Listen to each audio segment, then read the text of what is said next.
You're carried by the sun. New chapters have begun. Tomorrow never ends. You're rising up again.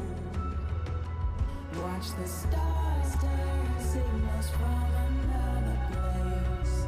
See the colors burst, lifting off to outer space. On a new path, waking up, it's not too late. There's no time to waste. We will elevate. Blue skies turning to a blue high. We are traveling with our gravity. Reaching new horizons, we just keep on rising. We are traveling with our gravity. Nothing brings us down. Nothing brings us down. Nothing brings us down. Nothing brings us down. Nothing brings us down. Nothing brings us down. We are traveling with our gravity. Touch the sky, travel to the stars, let's live a good life and be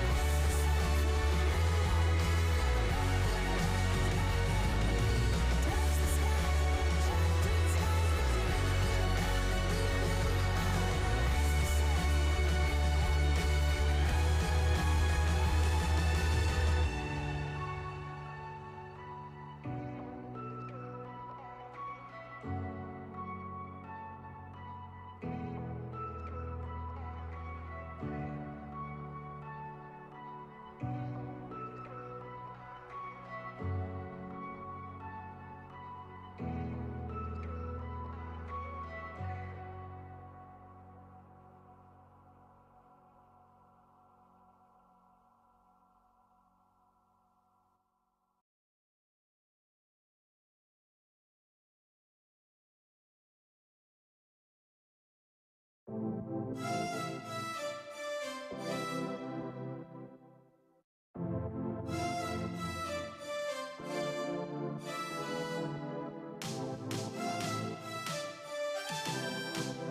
CTBC Bank is Taiwan's top financial institution, but we're not stopping there.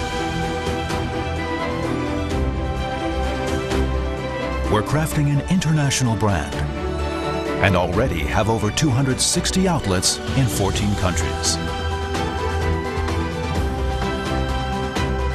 We are by your side, ready to embrace the future.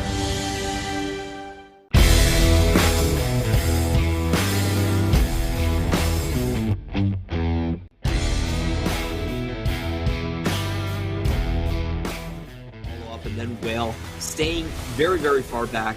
He's not going to be able to do it this time as Whale says goodbye. Yeah, bye, Whale. Okay. Tower should fall, even though Taco does get complete. Chris Cottis does get taken down. Maybe they have a chance now that there's no Zeri in this one, but all those Gangplank barrels are starting to sting here as Leaky goes on a rampage, and MFT might get a bit more. They grab Nesty, getting a little bit of revenge, but they are running fast out of health bars. However, they're still fighting here. Triple kill for the Gangplank, and a Quadra.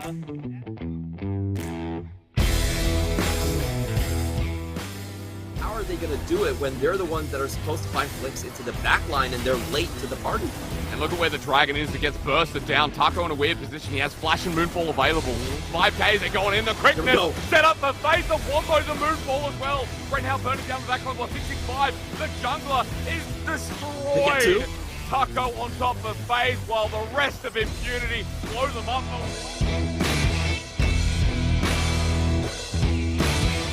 A little bit more fortunate, I would say, in his teams. Wako. No, you dead. So long. Leong, it feels like Leong does not forgive or forget any slights. Have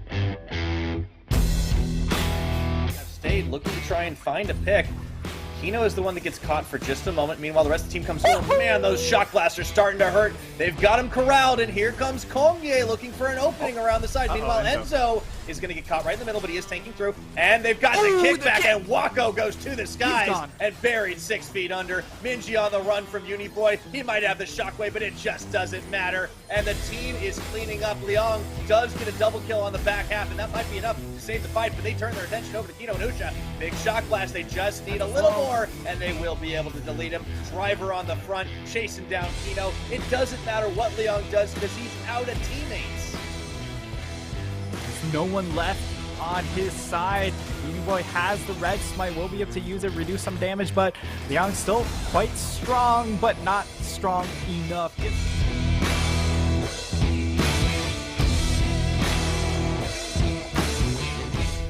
Hard again with the Baron wave in front of them. Look at Woody. Solar Flare dodged away from by Wako. Gale Force as well. That was smooth. And now too deep is Hana. Woody giving him something to safeguard to, but Husha with the ultimate. A two-man Moonlight Vigil. Hana burning down. Ticking over the side. He survives. But look at mid lane here. Woody and Chris Carter against the world. Zap down on Kino as Leaky snipes down, but Kino is not in kill range. Maybe he is. What a combo out. Leaky with the snipe down is successful in the end.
CTBC Bank is Taiwan's top financial institution, but we're not stopping there.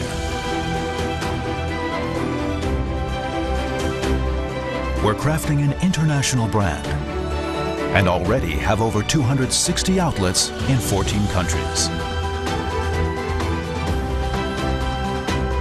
We are by your side, ready to embrace the future.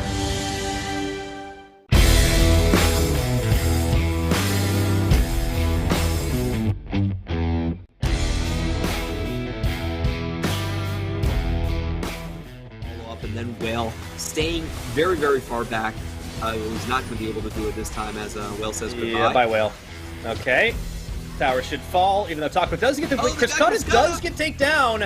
Maybe they have a chance now that there's no Zeri in this one, but oh, those Gangplank barrels are starting to sting here as Leaky goes on a rampage, and MFT might get a bit more. They grab Nesty, getting a little bit of revenge, but they are running fast out of health bars. However, they're still fighting here. Triple kill for the Gangplank and a Quadra.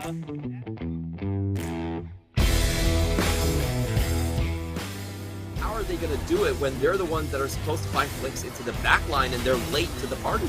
And look at where the Dragon is that gets bursted down. Taco in a weird position. He has Flash and Moonfall available. 5Ks are going in. The quickness set up the face of Wombo's a Moonfall as well. Now burning down the back line. 665. The jungler is destroyed. Taco on top of FaZe while the rest of Impunity blow them up. Been a little bit more fortunate, I would say, in his teams. Wako. Lazar. No, you dead. So long. Leon, it feels like Leon does not forgive or forget any slights. Have stayed looking to try and find a pick.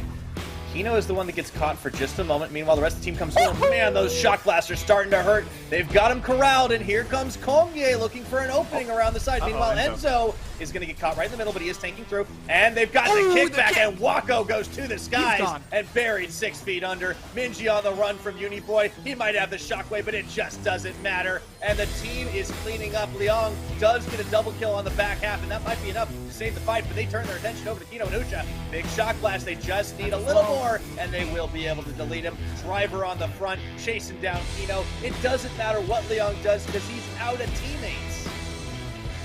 There's no one left on his side. Uniboy has the red smite, will be able to use it, reduce some damage, but Leong's still quite strong, but not strong enough.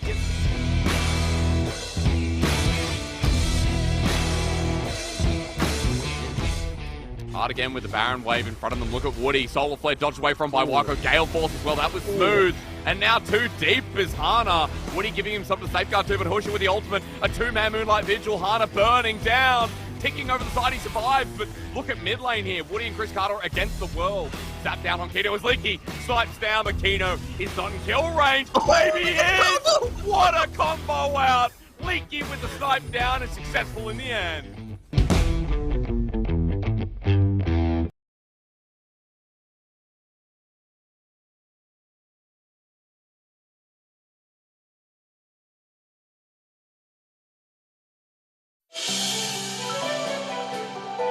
CTBC Bank is Taiwan's top financial institution, but we're not stopping there. We're crafting an international brand and already have over 260 outlets in 14 countries. We are by your side, ready to embrace the future. The difference between medicine and poison is the dosage. Allow me to demonstrate.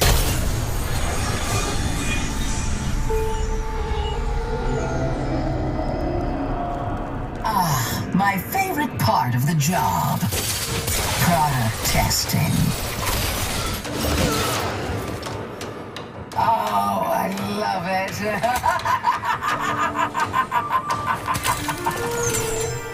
Move now! Die for me. I don't need to get my hands dirty. Oh, but I do enjoy it. Kill them and suffer! or work against me. Doesn't matter. Everyone comes to my side eventually. I bankrolled your pistols naked, Samira. Those guns are mine by right.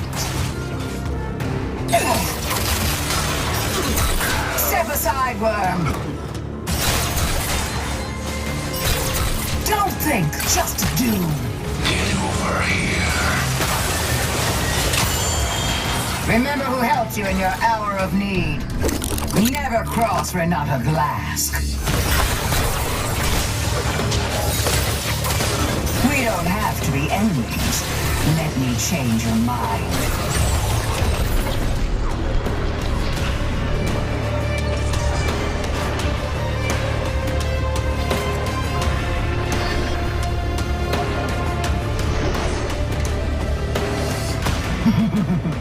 Progress. Competition is for the weak. I dominate.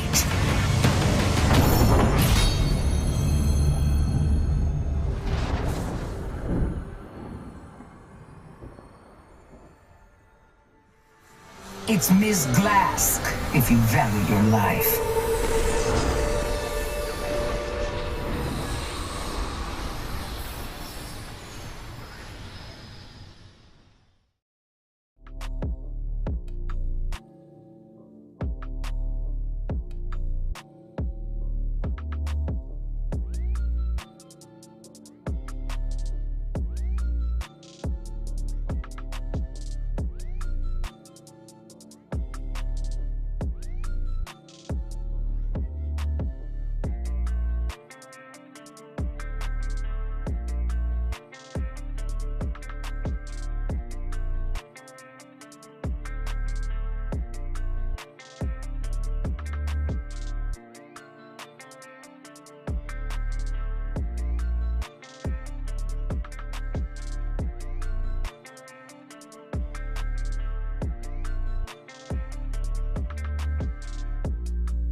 How can I save you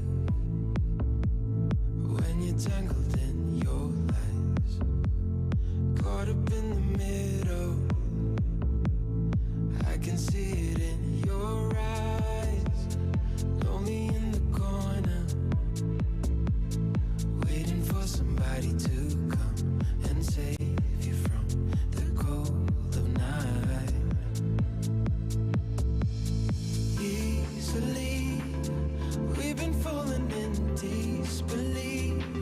I think I'm ready for another try, but this feels like the last time.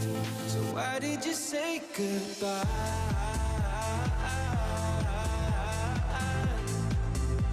It's better to say goodbye.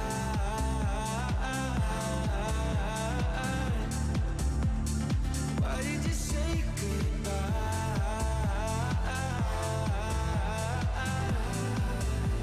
It's better to say goodbye.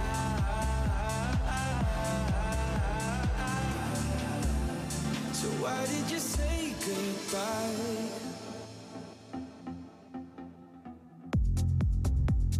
Quiet like the ocean, with the rumble running deep. This is how I see you, when you hide your feels from me. Why you heavy-hearted? Cut the silence, talk to me. Release your mind, get what you need. Easily, we've been falling in disbelief. I think I'm ready for another try, but this feels like the last time. So why did you say goodbye?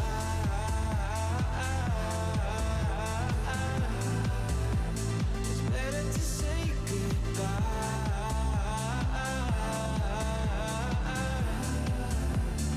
Why did you say goodbye?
And welcome, esports fans, one and all, to another week of the PCS Spring Split 2022. We are 3 weeks in officially. I am Pyrotechnics. I'm joined by Clement on the cast tonight for what is going to be a little bit of a shorter broadcast than usual, but we'll fill you in with all those details. But before we get underway, I would like to take a brief moment to thank our wonderful sponsors. They are, of course, CTBC Bank and Caliber. Thank you for making the PCS possible. Now, Clement, it may be a shorter day, but we do still have some real humdingers on the horizon. Yeah, you know, unfortunately, we have seen the reports from the PCS itself that PSG, you know, they have a couple of members that might have gotten COVID, so they have their games delayed. And of course, for Sem 9, they are participating in the Southeast Asian Games, so aren't able to show up here today either. So we're going to have a relatively short day with only 3 games, but we're going to make it as enjoyable as possible. Consider it a bit of an appetizer for the entree that's going to be tomorrow and the next week, where we will be making up all of those games. For the full schedule, you, of course, can check out the PCS Twitter, as well as, well, I mean, you'll see it in the chat as well. Everything's going to be coming through, and for today's games, even though there's only 3 of them, I'm really excited because we're going to get to answer some things here, Clement, as we get closer and closer to closing out that first round robin. Right now, there's only a handful of squads that are really looking fully shored up at the top, and honestly, I think we've got some questions for some of our other teams. One of the teams today, Beyond Gaming, a little further down the standings than I would have expected. They're going to be taking on a team that's hot on their heels in Frank.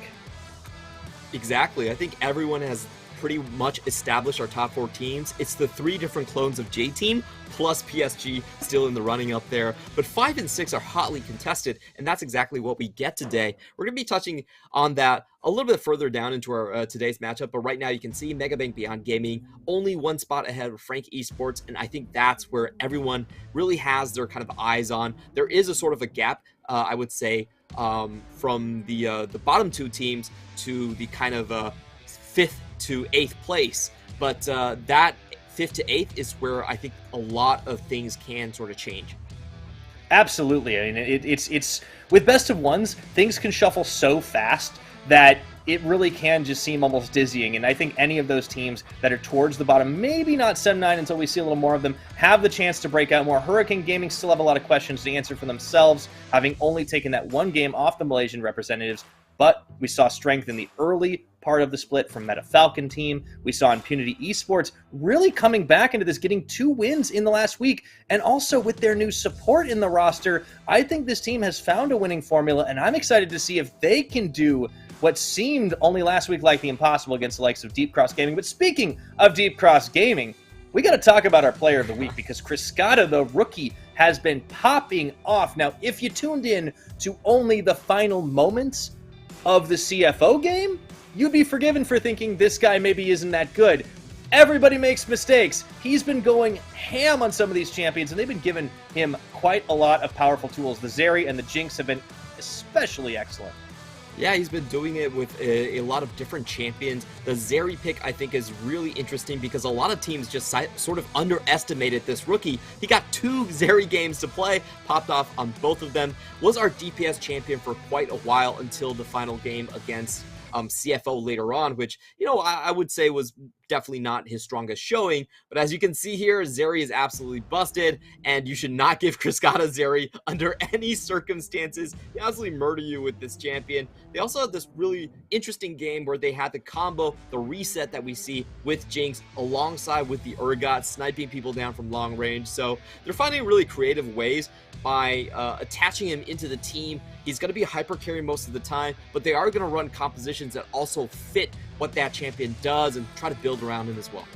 Yeah, I really like the creativity we've seen out of Deep Cross Gaming, and here, of course, is their Beyond match that we just saw. Some really fantastic play coming out of Nesty on Rise. This was the moment where I thought, okay, maybe Nesty is not going to be a Bard double enchanter one-trick the rest of the split, or a Vigar as a backup.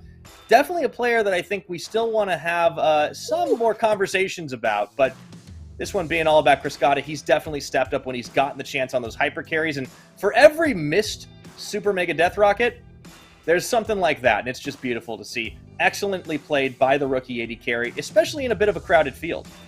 Exactly. I think if you're looking at the rookies, Cascada and ICU are definitely the ones that have popped off the most. You could say that some of these wins are not really directly impinging on their performances, but I would say they've given us such solid showcases of what they can do in terms of mechanics, in terms of creativity. So those are the 2 names that I would just kind of memorize out of the field. As we move on to the bans and picks, Zeri, I think there's no surprises. Gwen, kind of the same thing. But the really interesting ones are coming out from our top laner.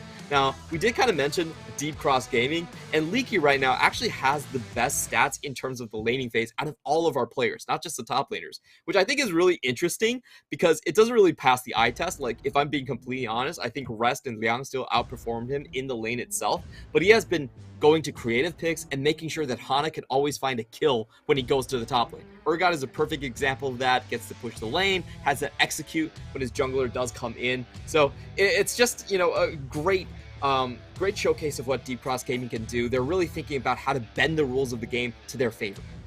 Yeah, and that's what's fun to watch about this team, that they do those more creative things. Now, the other big pick that I think maybe surprised some people was, of course, that Meta Falcon team top Darius. That, of course, came out for Taco. One of our Taco... I mean, it was interesting. It didn't win the game, but you're up against Tanabe. I don't think we expect it all the time. It was still fun to watch, and I do like a team that is trying to experiment. Credit to MFT for moving away from the big 5-man wombo combo and trying something different. Unfortunately, you gave yourself a really tough opponent to do that against. But yeah, that was in the past. This is in the future. Let's talk about today's matches, Clement. We've started off the day here with Beyond Gaming versus Frank Esports, and it is kind of an interesting matchup because on paper, before the split started, we would have expected this to be like a really walloping in favor of Beyond, but there have been stumbling blocks for this squad, and Frank Esports are just starting to step up to the plate, and only 1 win behind this squad. Yeah, they're definitely going to be the battle of the 5th here. Who gets to stay on the upper half of the bracket?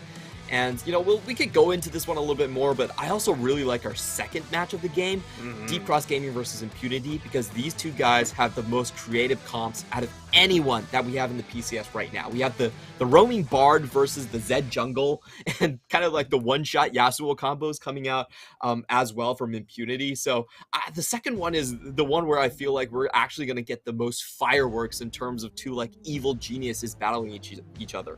Yeah, and that's always going to make for a lot of fun. And I do think it's appropriate to call Nesty an evil genius, given that he's been locking the Vigar quite a bit. Our last game of the day, of course, we're going to close out with CFO versus Hurricane Gaming. And, Clement, CTBC Bank may be Taiwan's top financial institution. They've also got the top team in the PCS. We'll talk about them later, because we got Mega Bank Beyond Gaming here on stage. As you saw their roster flash before you, we will have Liang in the top lane once again. And I do think that is the correct choice. Maybe Li Kai gets a chance again. He did not look good on the Gwen. This is the core 5 as far as I'm concerned. And honestly, this team has been slightly underperforming. They're only sitting at 3-3 right now. A big problem we have seen of this squad is once you ban Minji's Akali, he doesn't really seem that comfortable on other champions. Even when he picks up the Zoe, we don't see Megabank Beyond Gaming even trying to run a poke composition at all. So that's going to be the big question coming in today. What does Minji have to play after the Akali is banned out? And can Megabank Beyond Gaming actually craft them a composition that fits Minji's playstyle?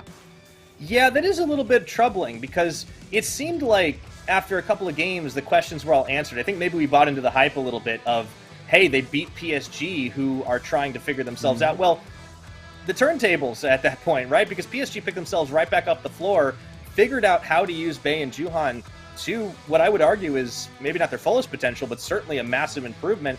And Beyond have kind of been left searching once they don't get those comfortable picks. Perhaps their opponents tonight can find a way to pick them apart. They are Frank Esports, Kurt, Hollow, Pretender, Eminem, and K2. And it's interesting you talk about the mid laner because on the Frank Esports side, I think Pretender, formerly known as Kana, the substitute player for PSG who was loaned to this team, has started to step up. We started to see him shine on some of his favorite champions, the more control mages, the likes of Victor. He's been solidly laning, and I'm curious if they can put Minji on the back foot here. That may be the key to defeating Beyond Gaming. I have to agree with that. I think Pretender is actually far better in the laning phase. He's averaging plus 14 CS right now at the 15-minute mark, and he's also the DPS king in the entirety of the PCS. That's why I was a little bit surprised to see Criscata right there, because even though he held on that title for the majority of the week, Pretender was the one to eventually knock him down. However, the bot lane is going to be our highlight matchup, as both of these guys are hyper carries, and they all share very similar champion priorities. These champion picks that we see right here, they're not they're not displayed according to the champion frequency, but both of them have a huge priority for Aphelios. They always take the Aphelios over any other pick. So that's going to be another big sort of marker as we go into the draft phase. Who actually gets the Moon Man and who gets to dominate the late game team fights with it. It is interesting because it does seem like most of the other bot laners in this league, given the chance, would probably prefer the Jinx, but these two are a little bit more on the exception. They'd rather be dishing out the consistent damage, winning the laning phase when you can. It was interesting to see Wako really develop as a player, because I think that is one of the places that he does differ from Doggo, the hotshot that we saw in Beyond Gaming last year, now in the LPL. For Eminem, also an experienced player in this roster, he has been, honestly, I think definitely one of the shining lights, and with K2 in particular, I think he has been looking good. But I also want to give some credit to Kino on Wako's side, because those engages he sets up are incredible. So it's not just the AD carries, it's the supports behind them. But we're in the picks and bans. Let's see how this one shakes out. Beyond Gaming up against Frank Esports. So I definitely expect Frank Esports to have to ban out the Gwen. That has been kind of the weak spot for Frank Esports over so many games, as Kurt has kind of shown himself to just be sort of that tank player. They definitely have a utility topside with both Kurt and Holo. You can tell Beyond Gaming reading that as well, just banning away the Hecarim, one of the champions Holo does have a win on. And I also feel like Set would actually be something that is very powerful in the hands of Kino.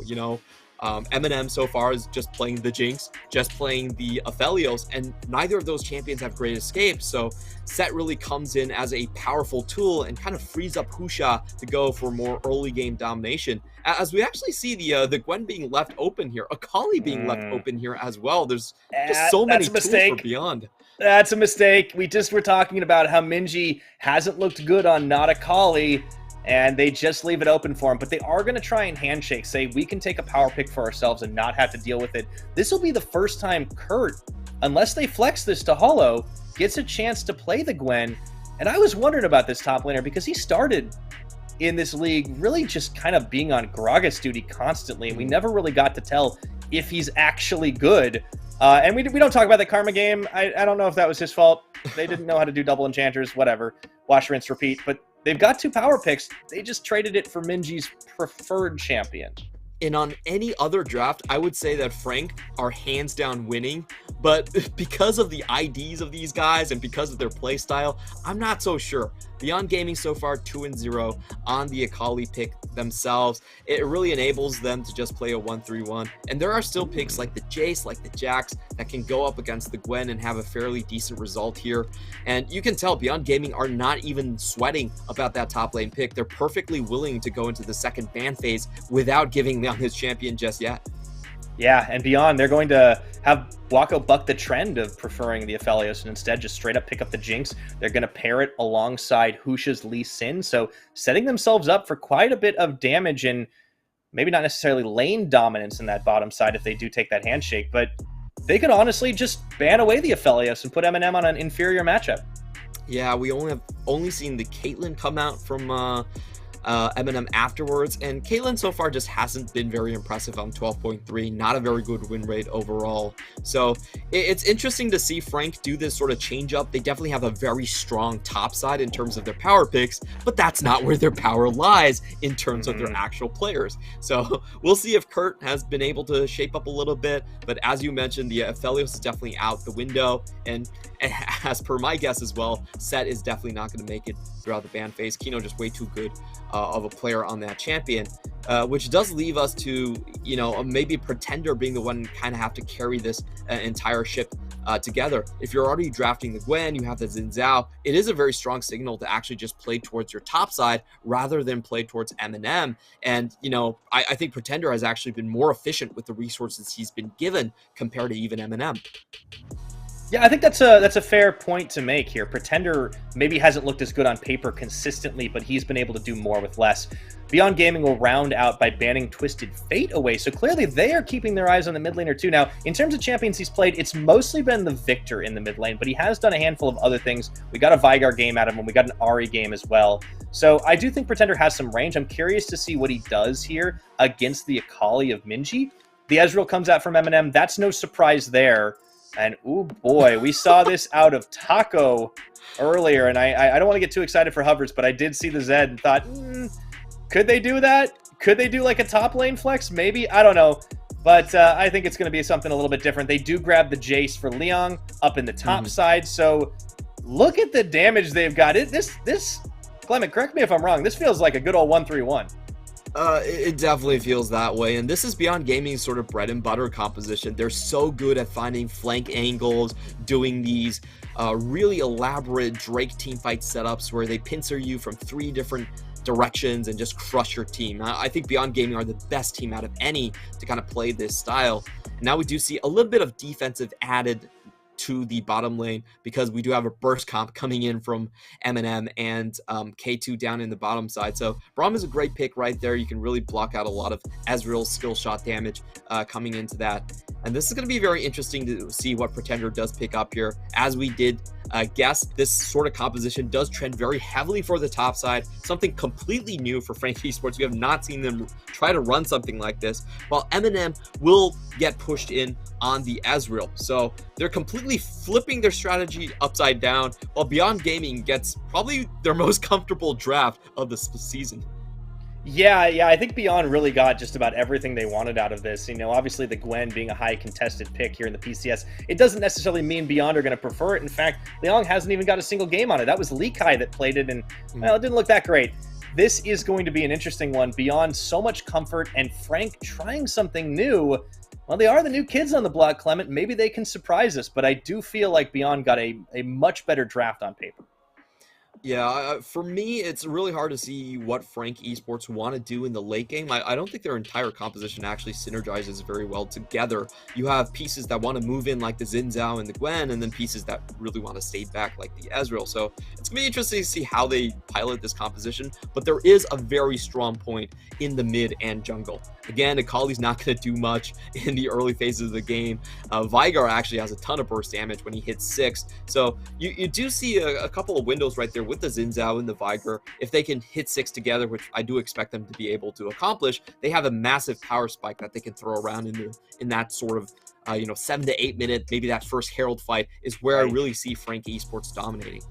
Not only that, if there is a weakness of the Beyond Gaming comp, is that they really are light on frontline tank champions. You talked about adding defense in with the Braum at the end. That's really the only champion that can full-on face tank a Vigar ultimate. Maybe the Lee Sin. It really just depends, I think, on how Husha builds it. But, I mean, you've got 3 hardcore squishy champions that he can just click delete on. So that could turn the tables in this fight. The question is, will they be able to use that window? Are Frank Esports disciplined enough as a team? They've had some weeks together now, but you have to remember, this is the squad that got put together at the last minute to build a team. And honestly, I'm impressed that they've gotten as far as they have. It's going to be a tall order against the likes of Megabank Beyond Gaming here, but if they can do it, ooh, that would be a spicy start to week number 3 as we get on to Summoner's Rift. We do have to remember Beyond Gaming were our world's representative in the PCS, so they have that chip on their shoulder where they're expected to go top 2 and top 3 in the region. If they're now fighting for scraps 5th and 6th, it's really a huge blow to their prestige, as we will be taking a short look at some of these summoners here. A lot of the usual suspects, but we do have Pretender coming in with the unsealed spellbook here, so we can see how he kind of uses that. A lot of times you do want that unsealed spellbook just for the exhaust against the Akali. You can get surprised by Minji sometimes, so we will see what his first choice is, as I imagine we go closer to the level 6 stage. Yeah, this seems like it's been kind of trending this way for the Vigar players here in the PCS. It's certainly been a Nesty special at the very least. As we look to get things underway here, you talked about how the bottom lane expected to be pushed in. Playing a very reverse style, can Frank pull that off? I mean, Kurt's been given the tools to succeed. He's definitely somebody I want to keep my eye on, because on paper, that is definitely a bit of a mismatch. Liang has looked pretty darn good, in my opinion, on a number of these champions. He's had 3 Tryndamere games, obviously had to have his fun with the Hullbreaker. At the same time, I'm curious to see what he does against a Gwen. I mean, he'll have the ability to get in there and go to the skies, but I feel like Kurt is just a big question mark. I mean, he could be great or he could fall flat on his face. We don't know yet. So far, I've not been very impressed with his laning phase overall, so I do expect this Gwen to kind of be a sort of late game insurance pick. There's really no denying Gwen her power spikes once she gets those 3 items up, and she can just flank you from the back line. She's incredibly consistent, and that's why she's pretty much a must-ban throughout 12.3 regions here. But I don't expect the early game to be that strong coming out of Kurt's Gwen, at least not against this Jace from Liang. On the other hand, I do really want to see how Frank sort of play this situation out, as we do have a good trade here. Yeah, a lot of supports trading health bars. Ooh, they got a stun off, and K2 a little bit low here. I mean, this is what we expected was the push-in. It's not just the champion choices. It's also Wako and Kino, and, you know, I want to give Eminem and K2 a lot of credit for being a very strong duo, but I think if you're talking about just, like, pound-for-pound skill, I think Beyond Gaming's bot lane edges them out just a bit. Yeah, I feel like the trade went pretty poorly for Frank after the early level 2. When they actually engaged, we got the level 2 from Kino, so he wasn't playing from a deficit in terms of his resistances, and he also had those 3 pesky backline minions still there, so not a lot of damage coming out from Eminem, and hands down, Wako and Kino do win the trade quite comfortably. In the mid lane, though, this is kind of what we expected. You know the Minji special, you know the routine. He's pretty much non-existent before level 6, and then he pops off on the first hero. Yeah, and Husha knows that too. He's not worried about his mid laner getting pushed in. In fact, he's going to be making a trip up to Frank Esports Krug camp, and I'm smelling a dive here on both sides of the map as Hollow is coming in undetected in Tribush. Is that worth the effort? That's the question. You've got a Braum to deal with. They might just handshake camps, but I think they want kills. Ooh, they have to sync up everything so well here. There is 2 instances of hard crowd control here, so let's see if K2 can make it happen. Fully telegraphed, but it doesn't even matter. They've got them locked under tower. However, First Blood goes the way of Wako. Things go a little sideways here as Eminem ends up tanking tower, and Holo is forced to flash out. They trade 1 for 2. But if you're Beyond Gaming, that could have been far worse. Yeah, it ends up still being pretty damn good for the side of Frank Esports. They deny the entire minion wave, and I was getting very worried right there because, as you saw, the first E from Leona didn't actually land the stun onto Wako, or maybe he cleansed it afterwards. A very risky dive, but at the end, it was tanked up super well, and I think Eminem had a large part to do with that. Usually you just see, the frontliners going in and just taking up all the damage, but Eminem was one of the first ones to actually tank a tower shot there, so it did buy a lot of time for that crowd control to actually land. So we'll watch this again. K2 pretty much knows he's a sacrificial lamb here, but after K2, I believe it's Eminem that actually takes the damage here, so it does allow Holo to finish up with the extra Zinzao power spike, and that could have gone sideways, as you mentioned, but overall, Frank Esports is still a massive win in the bottom side. Yeah, and we almost saw things going sideways in the mid lane for a second as we tabbed away into the replay, but it does look like Pretender and K2 were just fine. Husha was sniffing around, and it was Frank that searched for First Blood. Although they got First Blooded, they still picked up the trade in their advantage and denying a little bit of farm. That's certainly what you like to see on a bot lane that is, as you said, is kind of supposed to be pushed in a little bit. There is a bit of an edge there for Eminem now in the CS. Just getting as much use on that Sheen as possible while stacking up the tier. We are going to see Holo in the distance, I believe, as the two traded on camps. And there's actually been a little bit low prio as far as, like, trying to set up River Vision until now. There is a... Okay, there is going to be a control ward sitting inside of the Dragon Pit, but Husha just spots it off the edge as that Hextech Drake not really being looked at by either team for the time being. They've been focused on trying to get lanes ahead. Yeah, and this is advantage to Frank Esports, as they do know where Husha is. Well, they're not sure where Holo is going to be, so they should be able to pick the engagement that they want. Husha going in. Yeah, and actually it's going to be K2 going in one more time. Maybe he regrets his decision there. As you could see, Minji was smelling blood in the water. They will disengage, turn their attention back around, and now... A TP? Pretender TP? That seems overkill. Yeah, very interesting. He doesn't have much to do in the bottom lane for sure, and they're going in. They want to dive it. K2's going in. He's got the eye of the tiger, but he might be dead in a moment. Wako is going to take him out, and that is an unforced error from Frank Esports. Yeah, I feel like the TP is understandable because, well, there's not much for him to actually do in the mid lane, but the offense from the bottom side, especially from K2, it was way too early. You could see that Pretender, even with the flash, wasn't able to follow up with a potential crowd control, and now we have Holo getting caught. Yeah, Holo, I don't think he was really expecting the full aggression there from Husha, and he's completely isolated. Now Wako gets excited. Eminem can't do a damn thing. And all of a sudden, all those gains down bot just turn in favor of Megabank Beyond Gaming. I did not expect that result. Remember when I said this should be Frank Esports' strong point, since they have full vision on Husha? They have that much of an intelligence gap, but they just executed it so poorly right there. Just being really forced on the engage from K2, and then Holo just gets caught completely window shopping. That was kind of inexcusable. It wasn't like Husha was doing anything very subtle. He actually just straight up walked into the brush and caught him with his pants down. Yeah, I mean, Holo could have seen that coming a million miles away. Checking back in with the mid lane, Minji, of course. That's how you play against the Vic Arcade. You just try to do your best to dodge the dark matter constantly dropping on your head. But this is the point where Minji should start having the power spike. Obviously, Pretender, yeah, like the thing about the teleport, not as necessary when you have the Unsealed Spellbook, because now he's sitting on the Ignite. Would be a little bit worried for a potential 1v1 dive going on, and keeping our eyes on where Beyond want to move their chess pieces next. Obviously, Husha here up top going to be getting Scuttle Vision, and neither team has really looked at neutral objectives this game, but that is about to change as soon as that crab goes down. There we go. Actually, doesn't even finish it. It should. There we go. Start on to Shelly, and this is something that does seem to be more the PCS special, is the focus more topside on these objectives as opposed to Dragons. It is a lot about the Rift Herald, but this is not going to be free as Kurt and Holo are hanging around, Pretender coming around the backside now, and Husha and Minji have to make a hard call. Yeah, there's great burst potential here from Pretender. If anyone gets caught, it could just be a death sentence. Ooh. Oh boy, so in a reset, they actually want to take this. A very tense moment, and it looks like it's just going to yo-yo back and forth, and I think Husha might have this in the end, but Frank have the momentum, and they actually look for Kino as the dual laners of both teams have made their way into mid. And it just keeps swinging. And at this point, Liang is doing free damage to the tower. He's also cut off the path from Kurt, so Frank really only have one option left to them. They do have to hard engage.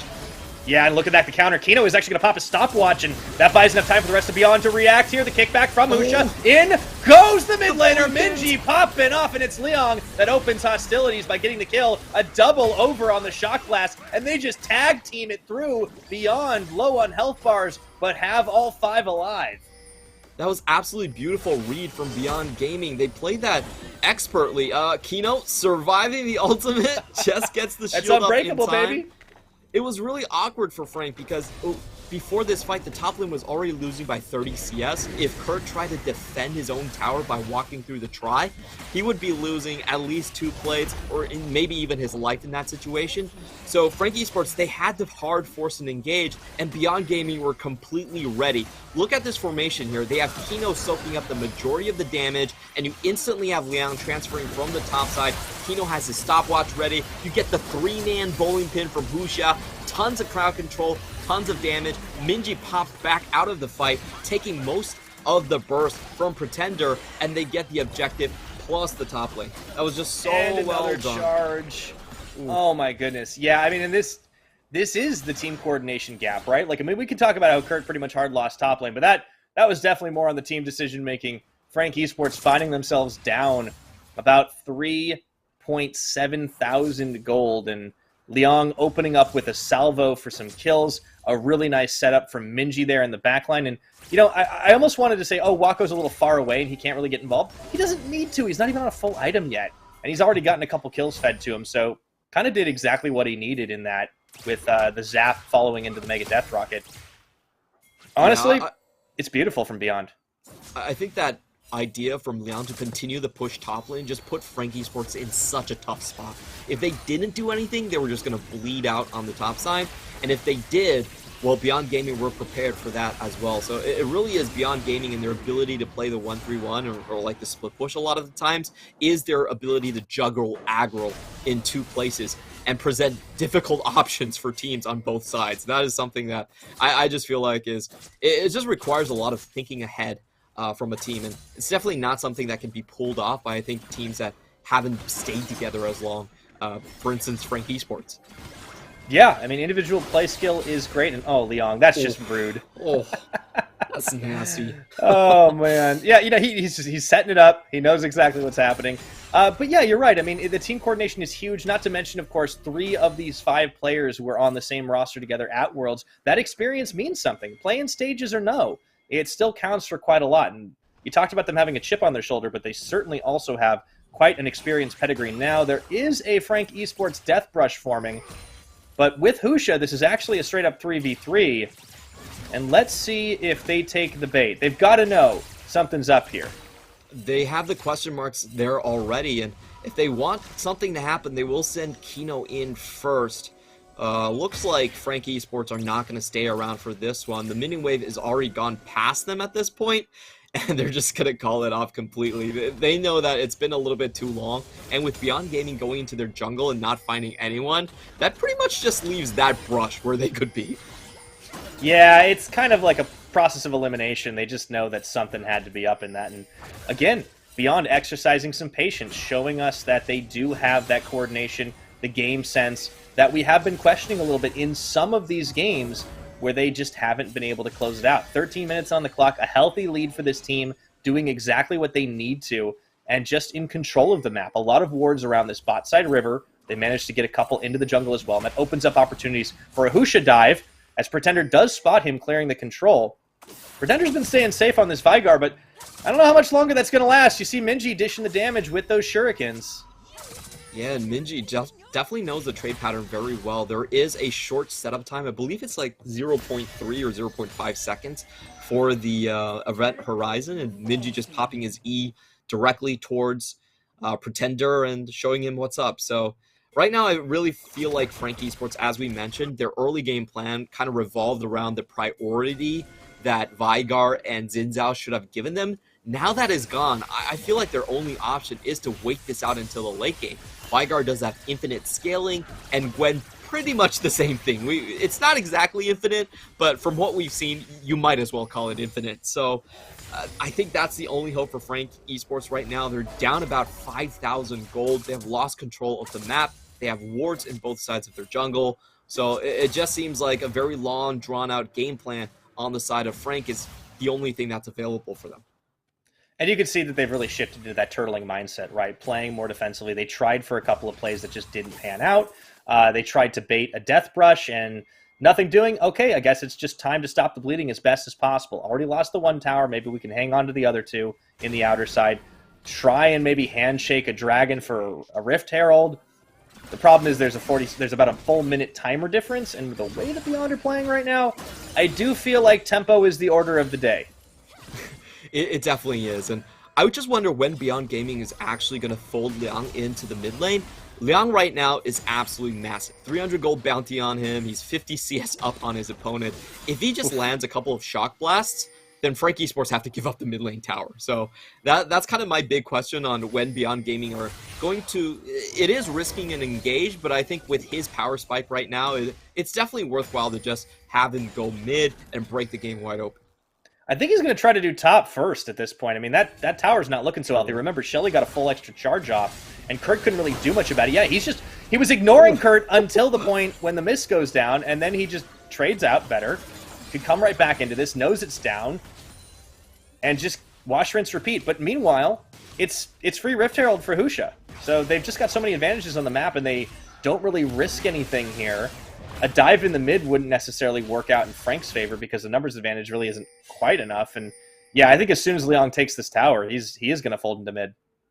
Yeah, it does look like Liang, with his sustain build, is pretty happy to just take this one. There's a lot of gold to be gained right here. 600 popping into his pocket. Oof. He has the topside route completely warded out as well, so it should be a very safe transition. I don't expect him to be ambushed whatsoever. And now the push is going to be even stronger. He has a Herald to boot in this one. And he keeps stealing jungle camps away from Hollow. Man, it's got to feel bad. Eminem and K2 know that they're not going to be able to withstand this. Again, though, Dragons on the Rift, too. Beyond can just keep stacking it up. I'm curious to see what kind of Rift we get this game. And, you know, obviously Beyond Gaming, I think the game plan for them is to try and close this out before Soul becomes an option. I certainly like that one as they look to pick up this mountain here. Husha does get a slight assist from Eminem. You gotta try. Timing is always a little bit tricky there, but True Shot Barrage does Cloud. confirm exactly what happens. Yeah.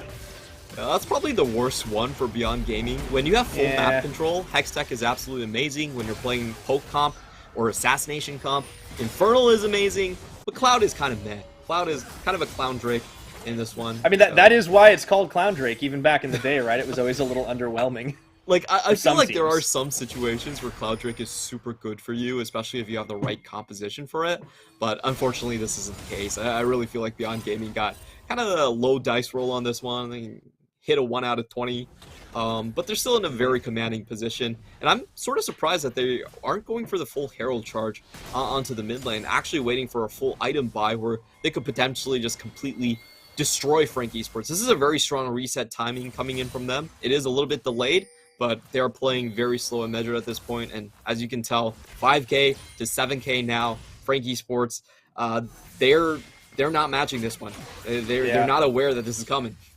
I mean, it's conservative, but it's also very clean, too. And, you like to see that from a Beyond Gaming side, that I think they themselves have looked shaky in some of these risk-taking moves. And I wonder if coming into the week, the idea is, okay, let's see how well we can execute it. Ooh, Liang is starting to hurt. Eminem's health bar, a big bite taken out of it. No way you can defend that. Here's the Rift charge. I mean, you can try, Eminem, but that thing is going to get cut through like paper, and Shelly gets the charge off. They almost finish it before... They actually finished it at around the same time. Barely any damage dealt to Shelly, and now the teleport. This is going to be round 2. And that's what I meant by I don't think Frank Esports was reading this play that well. You know, Vigar was not in position to really pressure the tower or have enough time to come down. And this is one thing I have kind of criticized from Kurt. I just feel like he doesn't try to put enough pressure into the side lanes. He definitely could have stayed for a couple more seconds, try to get a little bit something done in the bot side. Yeah. Remember those team objectives that you take. Those team bounties are spread equally across the team, so it's not just Gwen getting the gold, which to be honest, is not going to propel her any closer in this matchup, but it's the entire team getting the gold. So, sometimes you do have to risk it for the biscuit, in my view, and just try to go for a little bit more. Leon right now, you can see he's 2 levels up on Kurt. He has full sustain here, and he's willing to fight Gwen, just walking into her hollowed mist underneath the tower, too. That's how you know something's gone wrong. If you're a Gwen player and you're getting like run at by a Jace, your lane has gone wrong. There's a gap there. Husha in the jungle trying to steal away camps as well. Holo and K2 will sniff this, but the question is, can they really even do much about it? They're also going to bring Kino to the party to help secure, and oh boy, Frank Esports, they may have infinite scaling, but you got to get to that point. It's only 19 and a half minutes into the game, and they're looking at losing all of their inner turrets here, Clement. Yeah, this is not a good look for them. However, I really like what Beyond Gaming are doing here. This is actually a front. Like, they're willing to play Frank 3v5 and just have Jinx farm up the map. This is how confident they are. They know that there is no vision behind them, so they're just willing to put this up and know that Frank Esports aren't even going to engage on them. Well, yeah, and even if they do, they've got backup. I mean, it's free real estate at this point. They can just take whatever they want on the map. So now you've got the mid lane tower easily falls. Wako just turret pokes it down. Gets excited. They actually want to engage this, and they're going to bring in Eminem. Oh, he goes right over the wall. Holo, though, is going to get caught. Should get deleted, but no, he's able to walk away, and Beyond may have bit off a bit more than they could chew. The Super Mega Death Rocket intercepted by the front line, and Holo stays alive. Beyond lose 1, but not a whole lot more. Yeah, they also burned the teleport from Liang, so that was definitely a questionable move right there. I feel like Beyond Gaming, they could just play the 2 sides and chip each other out a little bit slower. However, on the flip side, they do get everything from Eminem, so they are setting up for a very strong Baron play, while the Summoners are not going to be there. For Husha's side, he didn't really expend his, so he's still going to be very threatening with the possibility of an insect on Eminem further onto the Baron play. So not a complete waste, but you could definitely fault them for not playing as cleanly as they should have. That's true. Now, Pretender at least does have access to the exhaust if a big 5v5 does come through, but I don't know if that's going to be much of a saving grace, because it just, the difference in some of the damages right now. I mean, again, the Jace, he's a full item up on Gwen. He's still got the level advantage. I mean, Liang is massive right now, and it's been a relatively quiet Akali game from Minji, but that doesn't mean it can't just open up into a number of kills. That Rocket Belt's in play. Anything's possible. And if nothing happens here, I just want to commend Liang on putting on his dancing shoes in that play. He dodged every single skill shot from Eminem and didn't even pop his Yomus at all. He was that chill. He was like, I got this. I'll queue over to the minion wave. I'll walk sideways, and Eminem just couldn't find Liang at all. But Liang's finding Frank. Yeah, they are going to actually manage to land on a Husha, but just barely blowing it up. However, they're caught in a bit of a pickle right now, as those Jinx Rockets are starting to sting. K2 going to take the front of it, and Minji going to finally find himself a kill as the rest of the team is on the run. Frank cannot withstand the assault from the rocket poke. It just keeps on coming. Minji going to be forced to flash back in this. Not the cleanest finish as they lose Husha in this fight, but they take down Kurt and K2, and will be able to walk away with it. I've been very unimpressed by this Hex Drinker so far. We have seen more people going for it now that it scales based off of AD. So technically, if you are ahead of your opponent, then it can be very valuable. But I think in most instances, you would still see the Sterix Gauge kind of be the go-to item. Both times Husha has been blown up, it really hasn't been magic damage at all. He didn't even get much use out of his shield, just gets blown up by the physical. We're going to watch the replay again. Again, I feel like Beyond Gaming are actually forcing things too hard to their detriment.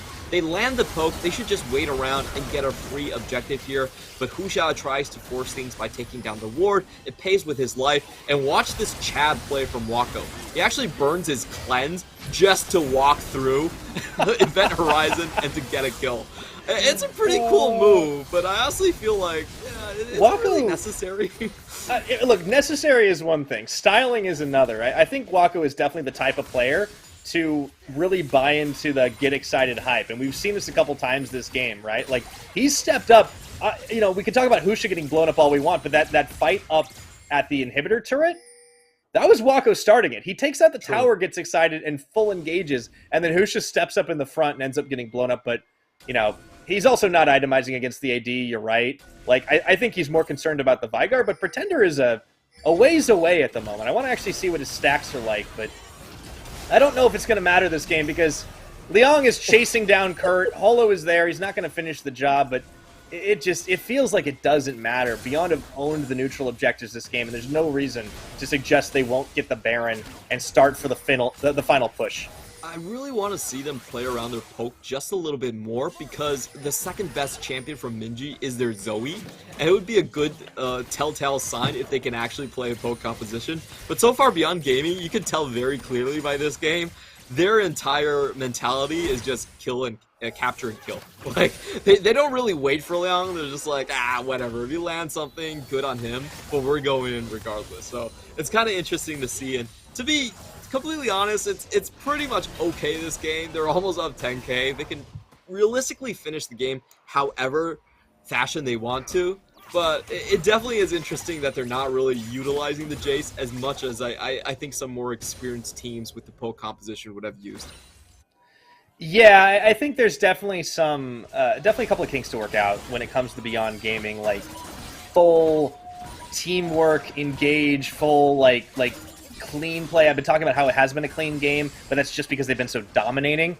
You know, we can't forget the J team match. We can't forget the DCG match. I think this is a team that still has some work to do, but this is an encouraging I'm just saying sign, they could have gotten a lot more out of their last two pushes. The way the last two pushes ended was, I think, was actually pretty underwhelming given the lead that they had, and I'm just surprised that they aren't leaning into Liang a little bit more. Liang, with just one combo, is taking Kurt down to 300 HP.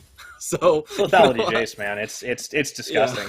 Yeah, like Gwen is only immune for like as long as that mist stays up, and also I love that Liang's just like, all right, well I can't shoot you, I guess I'll just run at you and hit you with a hammer instead. No, that's the Jace way. That's the Jaces we like to see. It is, yeah, as seen on the hit TV show Arcane. Oh, have you seen how ripped Jace actually is? It's actually kind of disgusting. It's not a spoiler anymore, right? Like, I feel like everyone's had a chance to see it. Like, when he's making, like, the big hammer season weapon, 2, it's like, episode whoa. 1. Oh, man. Yeah. This guy is not just an innovator. He hits the gym pretty hard, too. Yeah. He's the face of Piltover, man. Mr. Progress. Anyways, back into this one. Eminem trying his luck at Wako, but, ooh, those traps were very close. K2 forced to flash away. There goes the cage, and Frank got a little ambitious there. I think they're going to have a hard time finding a fight for a while. Oh, there's the shock blast. Taking Eminem down to half here, and a little thing about this matchup is I think we can tell why Pretender... Oh, Eminem actually backing. That was super risky from Eminem. He could have gotten interrupted by Kino right there. Still manages to find the complete recall, but I just wanted to mention that this is why Pretender is not running the Predator. I feel like for Frank Esports, they're much more used to playing just in formation and trying to force the enemy into a straight-up 5v5, so it's not really about early roaming for this team, and I think he is going to get a lot more use here. Ooh, Eminem taken very low. Super Mega Death Rocket going to get intercepted, but not fully as Minji is hunting. And meanwhile, the front line collapses. Wako dancing around the outside as the rest of the team just keeps Hollow away. Pretender, the last man standing. But for how long as the Rockets take him out? It is a clean ace, and you better believe that's got to be the base. That was the quickest collapse as a team fight I have ever seen. Frank Esports, they were still standing with 3 ultimates unused. They didn't even have time to press their buttons, and the fight was over. That's just what happens when you give Minji as a Kali. Like, he just assassinates your entire back line. He doesn't really care about your feelings. He just walks in, and this was I really think this was a draft gap coming in between these two sides. Beyond Gaming had a very clear priority on what they wanted. It was a Kali over everything. We can give over the Gwen. It doesn't even matter. And for Frank Esports, they try to play a top-heavy game. They went with the Gwen. They went with the Xin Zhao and the Vygar that is supposed to have early game priority, but they still played mainly towards the bot side, and they kind of fumbled their leads. I felt like they actually established a great start with that 3-2 dive where they got the 2 kills, but on the second play, they just over-forced things way too hard, threw over all of their advantage, and that was just kind of the end of their sort of mid-game tempo-focused team. They couldn't scale up into the late game. We didn't really see Vigar have an impact. And overall, it just feels like Frank are desperately trying to branch out, but they still haven't gotten the hang of most of these different compositions. Still a lot of growing pains from this young squad, and at the same time, I think they are trying to run before they can walk here, and it's tough to do against anybody, but Megabank Beyond Gaming certainly turned things up a little bit in this one after the early game stumbles, or after the early game it really wasn't so much the stumbles, it was actually just a good play from Frank Esports, as you said. I think there's not much you can do when you're this far behind, but here was the final one. The moment Eminem's health bar gets decimated, it's like, oh yeah, Minji's around the side, it's over. It's just so devastating to watch, and they were so far ahead, they almost couldn't lose. I love that play coming in from Kino with the Q flash engage. You can actually jump the Winter's Bite over targets if you use the Q flash. So a lot of times people will just be anticipating and try to block for your AD carry. You can just leap right over and still tag Eminem with the Frostbite right there and continue to kill everyone. So it was just such a good example of the strengths of Beyond Gaming as a team, what they really excel at, and it kind of is night and day when you see Beyond Gaming with the composition they're familiar with against a composition they don't really know how to run. And this is kind of the example of a comp that they're super familiar. They just know how to do everything here. I would like to go over some of the picks here. I think it was a little bit weird that we actually saw the Leona take priority over something like the Aphelios, which we kind of expected Aphelios always kind of go first here. There was still Nautilus up in the draft, but you know, they kind of opted for this Leona very early on, which is kind of a telltale sign that maybe they are a little bit more reliant on this champion pick coming in from the side of K2. Again, the Gwen plus Xin Zhao combo, I just don't think it's a Frank specialty. Like, I totally expected Frank to actually just ban the Gwen, and if they go with the Graves, I think it fits their style a lot more. You know, Graves just kind of wave clears into the top lane. He's not really expected to come out as a carry position. As long as he neutralizes the lane, it's fine. But yeah, it's just kind of a head-scratching drought from Frank Esports that didn't really showcase a lot of their strengths. Yeah, I think they were really trying to experiment, and maybe they might have just like kind of outsmarted themselves a little bit on the draft phase. I do think there was some potential there with some of the damage dealing for Pretender, but he just never got to the point where you get that hyper-scaling. I have not been impressed with Kurt. You mentioned it earlier. I think, yeah, if they want to just give him the wave clear or the Gragas duty, maybe that's the best play. Eminem also just, yeah, didn't really have as much of a chance on this Ezreal compared to something like the Aphelios, and Frank has some answers to try and find, but whoo boy, would you look at that damage for Leon, because he had a fun game of League of Legends, let's just say.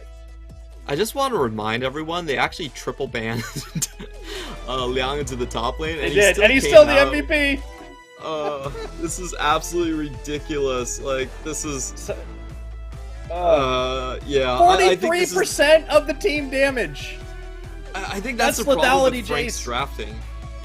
To be fair, a lot of this damage was coming from him just whacking on Kurt the entire game. But that's the problem with their strategy. If you're going to pick a Gwen top, which is supposed to be the best top laner in the entire meta, what are you doing banning away another 3 top lane champions and still getting decimated by the enemy top laner? It just feels like they're feeding infinite amount of resources to Kurt's lane and getting absolutely no return. Like, what did they get out of banning 3 champions and first picking Gwen? They didn't get anything out of it. Why not just... I think they should have just stuck to their guns and just rolled with a strategy of priority bot lane first and strong picks and trying to capitalize off Eminem. This strategy of, you know, trying to shift things top lane is just... it just feels so weird. It doesn't feel like Frank Esports at all. No, I think they're definitely going to have to go back to the drawing board for this one, but that game is all done and dusted. We have a couple more up today. We're going to take a quick break before we get there, but don't go anywhere. Impunity versus Deep Cross Gaming is up next. CTBC Bank is Taiwan's top financial institution, but we're not stopping there. We're crafting an international brand and already have over 260 outlets in 14 countries.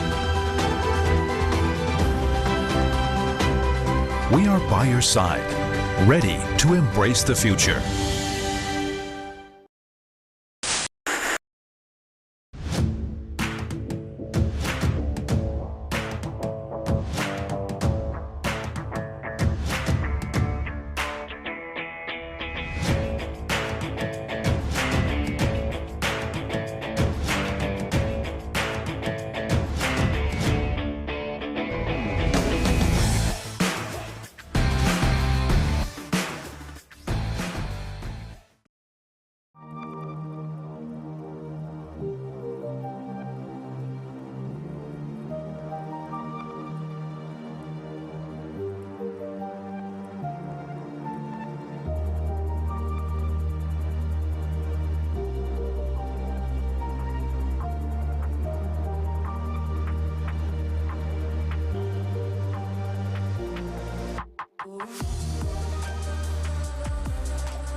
And welcome back, everybody, to the PCS week number 3. We are moving on to our second game of the day, and is going to be Deep Cross Gaming, a team that has only just recently suffered their first loss up against the likes of Impunity. But before we get into that, I would like to take a moment to thank our sponsors. They are CTBC Bank and, of course, Caliber. Thank you for making the PCS possible. Now, Clement, records-wise, this would definitely suggest that Deep Cross are a very heavy favorite. But momentum-wise, things are starting to look a little bit more Impunity favored. True, Impunity is coming off a 2-1 week in week number 2 here. You could say, okay, their opponents weren't necessarily, the top of the caliber, but it really has been about the way they have found those wins. It's through their interesting drafts. We saw that full-on engage composition from Yasuo on against MFT, and then we also saw the Zed jungle going up against Sem9. So this has been, I have to say, one of my favorite teams to watch. They're always very creative. Sure, pound for pound, I wouldn't say that they're the most talented team, but they sort of circumvent that by thinking outside of the box and just kind of shocking you with these team compositions. And so far, the big thing for them has been ease of execution. If you have a composition that just kind of runs at you, gets those resets, and gets those kills, that seems to be the way forward, as they have found 2 of their wins on the Jinx and the Tryndamere. Absolutely. Now, their opponents, of course, Deep Cross, have been known much more for a very specific composition. That is the double enchanters. Nesty in the mid lane has played the Bard half the time, and certainly seems to look very comfortable on it. I wonder, though, when they have been playing against stronger opponents and trying more standard compositions, if they're not quite as comfortable as we saw against the likes of CFO. Although that was a very close game, and I do think that's something Impunity have to keep on their minds. The hotshot rookie Chris Scotta, he's been able to play Zeri twice, Jinx twice, even got a Heimerdinger game in there because that paired up for the double enchanters. I think he's definitely the hot rookie to pay attention to. But on the Impunity side, Blaze, you would say, is arguably, at least coming to the split, was their best player. I think that still holds true. Yeah, for sure. And that battle between the hyper carries is going to be super interesting as well. But for me, the real challenge is actually from the top side here. Leaky, as we've mentioned, he actually has the best laning stats of any player in the PCS. Not because he passes the eye test as the best top laner, but because he's the best dual laner that's top. He always gets a ton of resources from Hana. They always try to snowball his lane, and he actually picks for that as well. We saw the Urgot just doing tower dives and getting executions off onto Rest, and Hana paying him multiple visits into the top lane. So going up against Quiet, that's going to be very interesting too, because Quiet, for me, actually has potential to oust Leaky just one-on-one, and they both have a very high priority for the Tryndamere pick here. So it's going to be a clash between, can Quiet kind of find those opportunities to take Leaky down solo, and how Taco can run interference.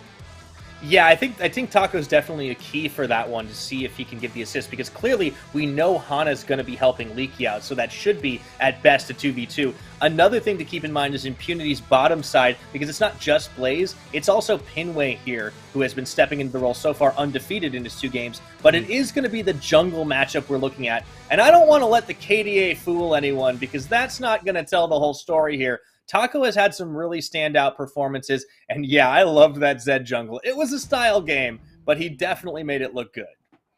Yeah, and what I would mention about these two players is that they both have a very strong streak of playing carries from the jungle side. As for Hana, Diana has been one of his just free go-to picks this patch because coming from the blue side, and if the enemy team has to ban Bard and ban Zeri at the same time, a lot of the times you're just going to get that Diana for free. It's very difficult to deny him that, even on the second round rotation of blue side.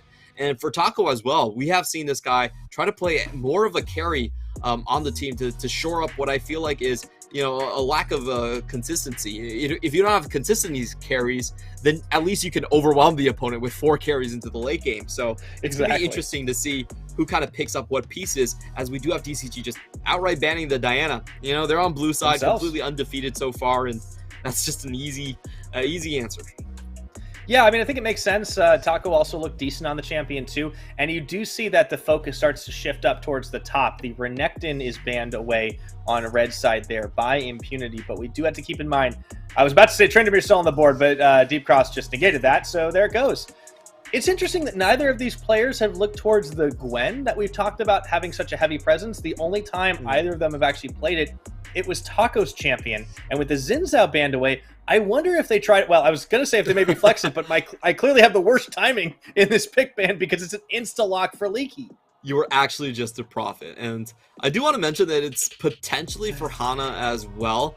What we've seen from Hana throughout his career is that he's actually not that frequent of a ganker. He's much more of a duelist and sort of map controller than sort of hard forcing his ganks. I wouldn't even call his synergy with his solo lanes necessarily kind of his standout strength. So it is potentially a Gwen going into the jungle, as we've seen before. In the meantime, Blaze going for his Jinx. It's really interesting to see what AD carries prioritize in the PCS. As we've mentioned, Frank, Esports, Eminem, they really like the Aphelios. They always go for the Aphelios first.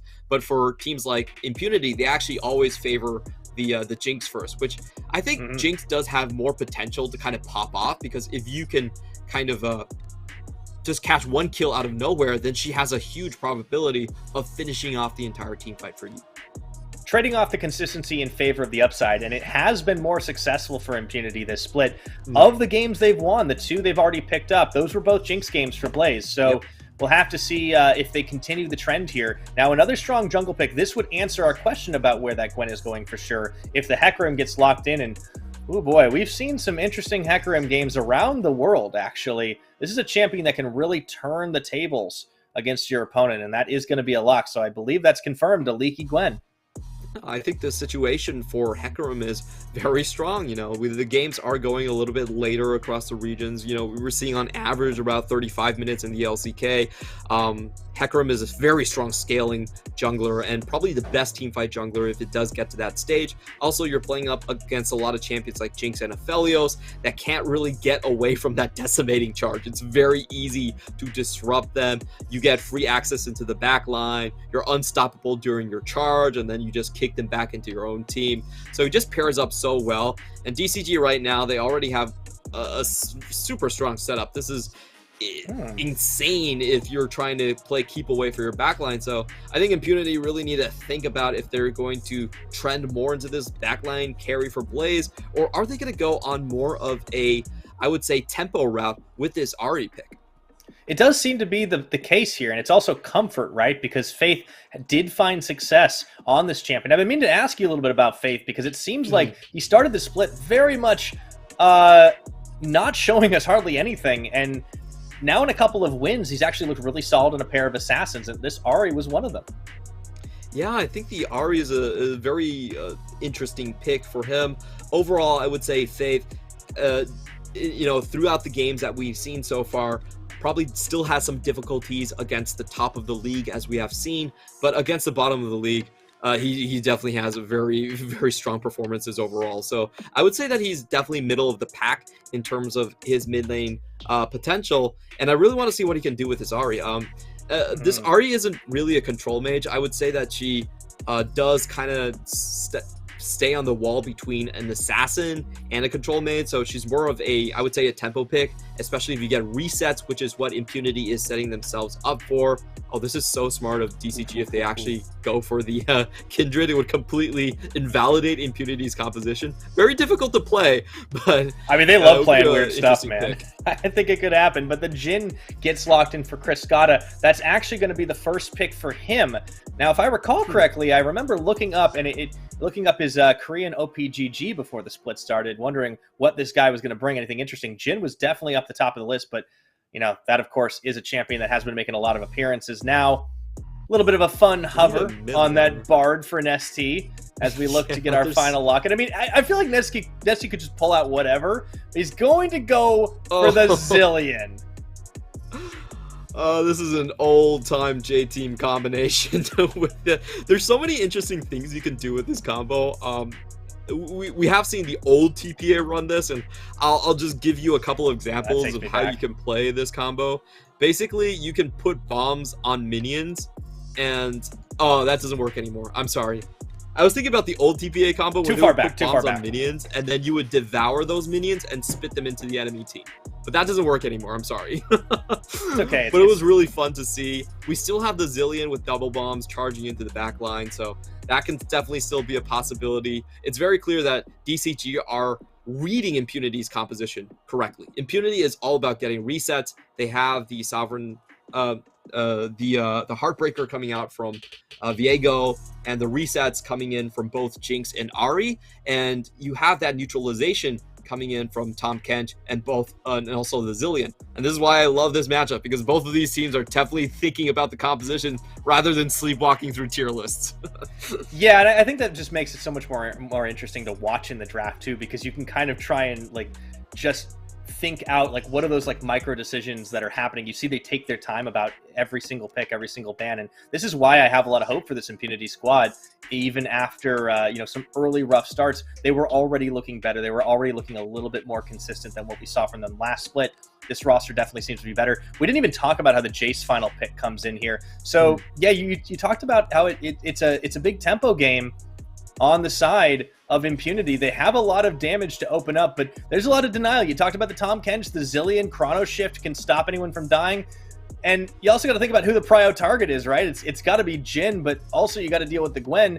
Gwen is immune a lot of the time, so bursting is going to be a little difficult from a distance. Yeah, if you think about Gwen, it really is how many melee damage dealers do you have to kind of dissuade her from jumping in on you? And in this case, there's only the jungle. So I expect Gwen to have very good success when it comes to the teamfight phase. However, I'm not sure about the laning between Zillion and Ahri. I don't think Zillion really has the strongest of laning phases. You really need that. I believe it's level 4 until you can start full clearing the wave. So we'll see how that works. But I do see just Viego and Ahri having their way in the mid jungle. So if Faith and Taco can find some early jump starts, they could easily take that advantage, in my opinion, to the bot side. Yeah, we're going to have to see if they can speed the game up for themselves, or will time be slowed down by the deep cross mid laner. Always an interesting pick ban phase watching this squad. You never know what Nesty is going to pull out next, and we'll take a look if there's any shenanigans to start us off in game number 1, or in game number 2 here, excuse me. Interestingly enough, Leaky going for a bit more of a defensive choice in that rune pick.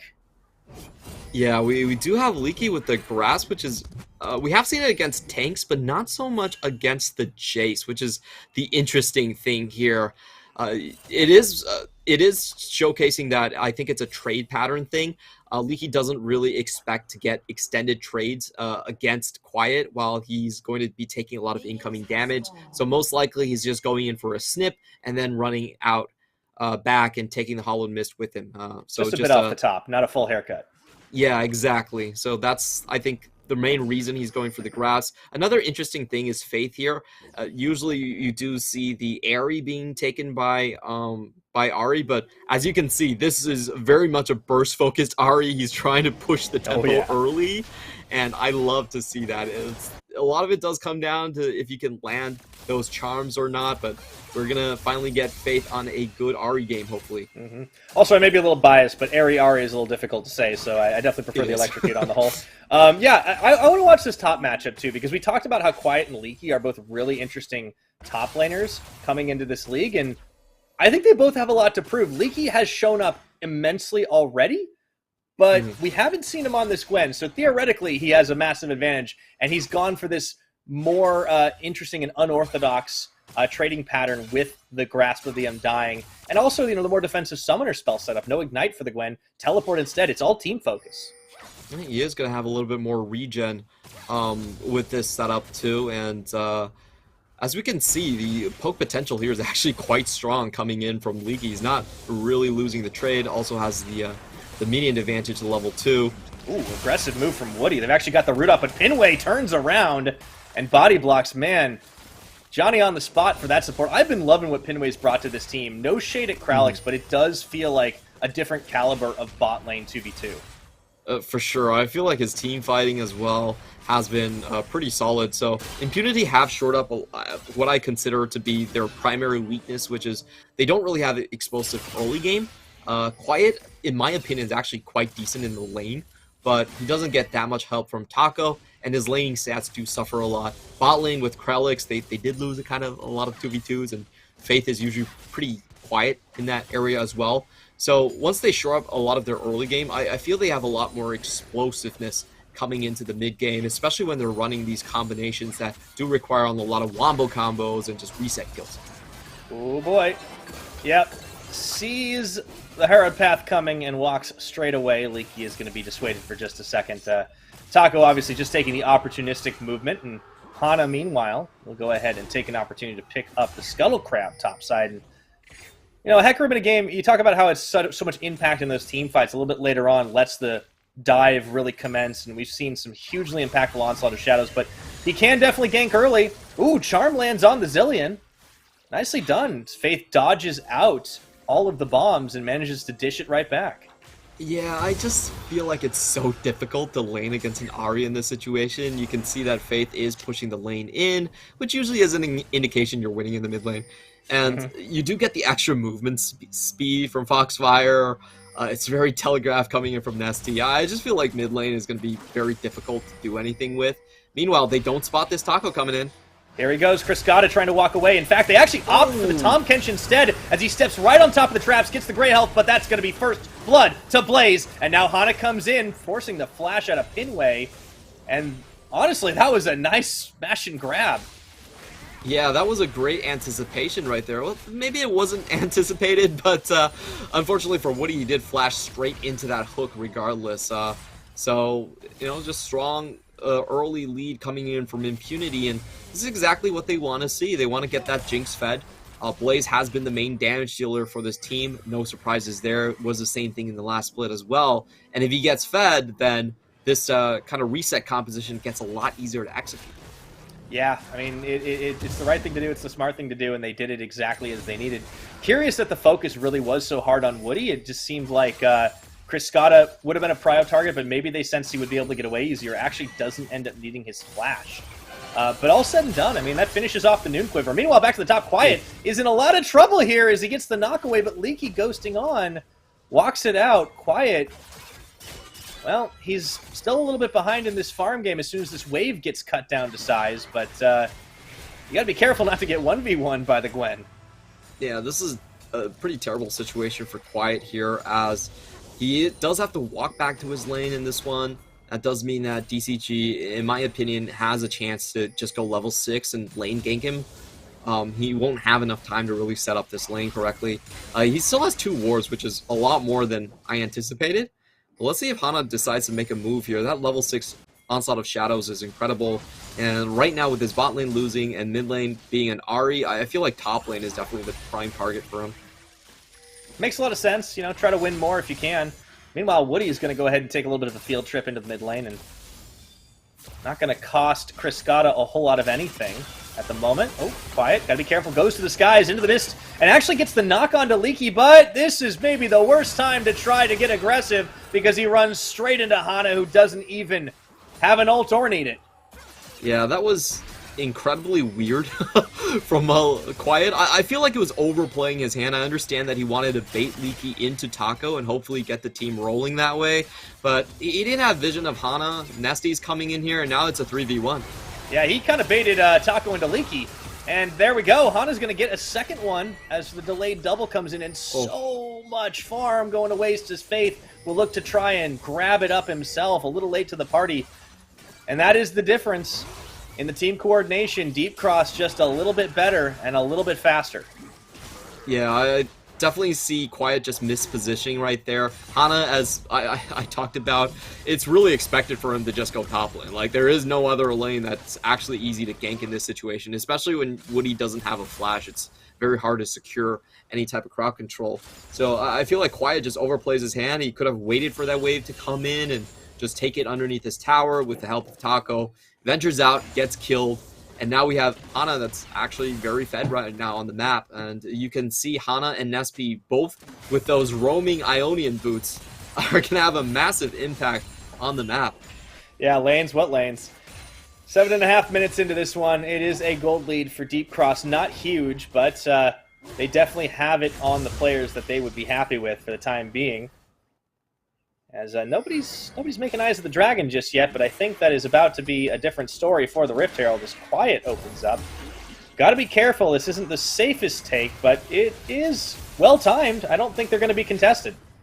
Yeah, I love this play from Impunity coming in. They do get the earlier rotation in. They have had mid lane priority this entire time, so very easy to set this up. They should just burn down this Herald as quickly as possible and have a safe retreat. Taco looks to walk this one out, and on the rotate, he does dash. That was a close call, but no major cooldowns expended to make their escape and Impunity. You know, when they make their minds up to make a play, they can definitely execute it quite quickly, and I think that's one of the strengths that this team has that they did not last split with their different roster. They have shown quite a knack for macro play most of the time. As we were saying, I think most of the time when we see Impunity lose, it is just because of weird one-off mistakes. We've seen just Taco being caught off a lot of the times, or it used to be Krelix just being caught in the middle of nowhere, and that just kind of led to open Barons. But I feel like Impunity, now that they've had time to gel, those mistakes are going to just kind of iron themselves out. They're going to disappear, and what we're seeing is just a very strong sense of where they can claw back and trade things away. Impunity games have been incredibly close across the board, even if they are losing. Yeah, and that's what's nice to see. They always keep it interesting. Meanwhile, it's a big old party up topside. Faith completely whiffs on the charm while Hana and Nesty duo him. Meanwhile, Leaky in a 1v2 situation, dishing the damage with the needlework and onslaught of shadows. Flashed away, Hana taking damage, return fire, and it's just about enough. But Nesty is there for the chrono shift. Will he be able to finish him? Taco goes forward with the Blade of the Rune King, and I don't believe it. Everybody walks away from this one, Clement. They just can't finish off any targets. Great play there by DCG. Honestly, in terms of the champions and the burst potential, Impunity very easily could have picked off one target, but DCG did get the drop on their opponent from that inner tri-brush, forcing Faith to use his ultimate just a bit earlier and his abilities. So they were able to play that sequence out very nicely with Leaky going into the top side. He basically landed all 3 charges of his ultimate, stayed completely topped off there, and they're able to pull that one into an equal footing. And in the meantime, I believe they even got a little bit more CS back on Cristada's side by picking up that scuttle. Yeah.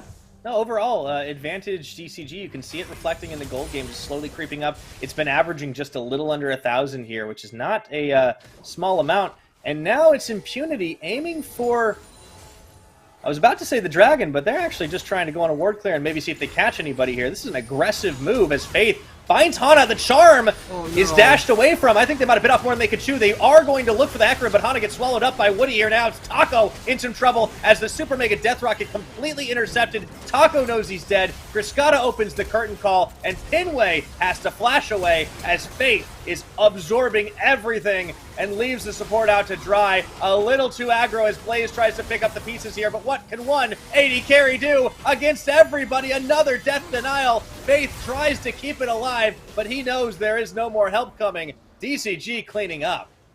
Oh, DCG with the superior composition, a perfect counter to a burst assassin comp is when you have Tom Kench and Zillion on the same team.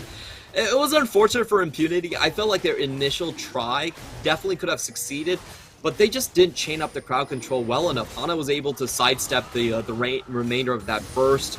There wasn't enough of that damage coming in from Blaze on that ultimate.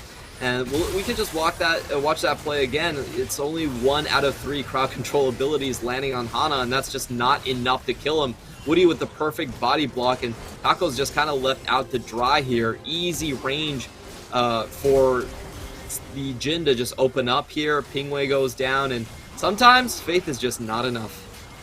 No, absolutely not. In fact, I don't think Faith had much himself as he flashed away. Thought he would be able to get away, but unfortunately, not only does he die, so does Pinway. And all said and done there. Quite dead Cross too. Gaming. Yeah, they get, well, Rift Herald just popped in topside, but that's going to prompt a teleport response here.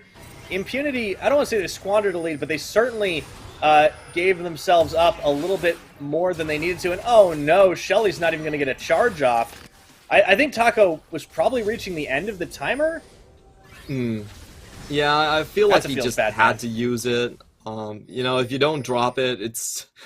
I ponder in these situations if you should drop it or not, because, you know, dropping it is kind of free gold, but let's first watch how Quiet dies. It's actually just a solo kill, 1v2 right in front of the enemy's face. Takes that one as easy as can be. He even dodges out of Taco's ultimate here, and that's a Taco with the frustration, timer up. Herald. Yeah, there's nothing you could do there.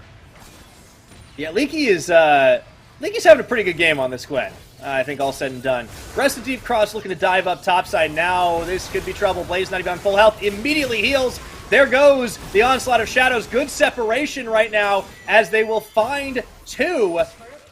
And Pinway has absolutely nowhere to go. And Faith, I don't even know what you're doing here, buddy, as he Spirit Rushes over. Does grab 1. Is it going to be enough to save the tower? I don't think so. All plates destroyed. And meanwhile, in the bottom lane, I should say, oh boy, everything is going. Wins a 1v1? Everything's going bad for Impunity right now, Clement. That was a Kriskata solo kill. Oh, how does that one happen? Okay, now Kriskata does have a full mythic item complete. He's actually really fed at this point. I'm sorry for questioning him. Still very impressive that he's going to be able to find the kill onto Quiet. It just feels like Quiet has been going from death to death to death this game. Definitely not a great showing for him on the top side, and we're going to take another look at what happened here. I love this combination. They juggle the tower aggro so well. He dives in with the bomb on top of Hana.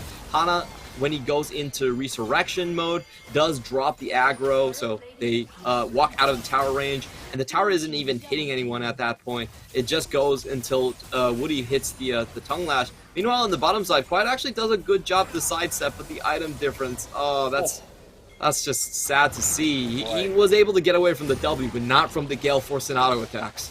Never bring a hammer to a gunfight is what I learned out of that one. And, you know, I think what's been really impressive this game for Deep Cross has just been how effective Nesty's chrono shifts have been.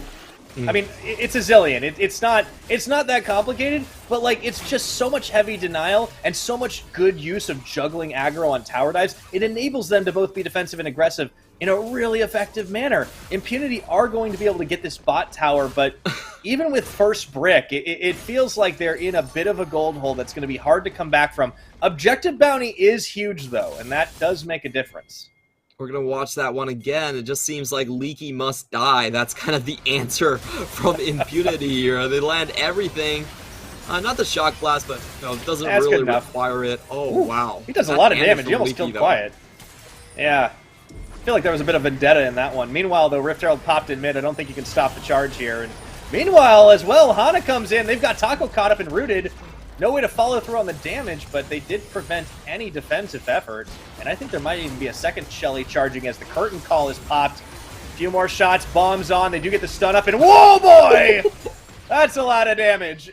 Messi waves the white flag at him. Yeah, I was surprised that Hana actually got that kill. You know, he actually just chilling smited the enemy support like he was a minion. It's definitely kind of sad to see in that situation. This is what I love about BCG's comp. It not only counters the enemy comp, there's so many different ways and tools that you can use it. Like, you can play a poke comp with this, with the Zillion Bombs and the Jin, and you can also play a very aggressive, just dive your backline comp with the Hecarim and the Zillion too. So there's a lot of good wrinkles in this composition, and I don't think Impunity has been able to follow most of these moves. It's hard. I mean, admittedly, like, Deep Cross have just been moving a little too fast. I love that they've given themselves the versatility to have some fun in this game. And, you know, I almost wish we got a replay of that one, because, like, the way it was timed, it almost looked like Shelly killed Pinway. It was like, it was perfectly timed. Like, beautiful. Dragon's pretty free here for Hana. I mean, Hana's just having an absolute banger of a game. Like, he can do whatever he wants in this, and what he's going to want is charge in with a bomb on top of him and just free onslaught of shadow somebody and never die on that turbo chem tank. And yeah, there's not a whole lot that Impunity can do about this, short of trying to finish the backline before it happens. But you talked about how this is a team that rests on resets. It's getting harder and harder to find a good target for them.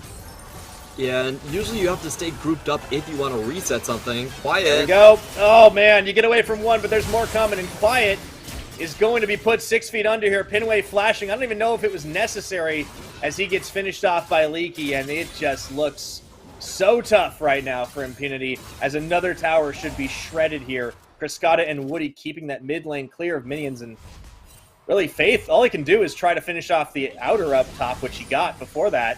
Well, still doesn't quite hit it on the charm. Azilian is one of the most frustrating champions to play against. Sure, he's never going to kill you. Like, he doesn't have any kill potential on this Ahri whatsoever. But you're never going to kill him either.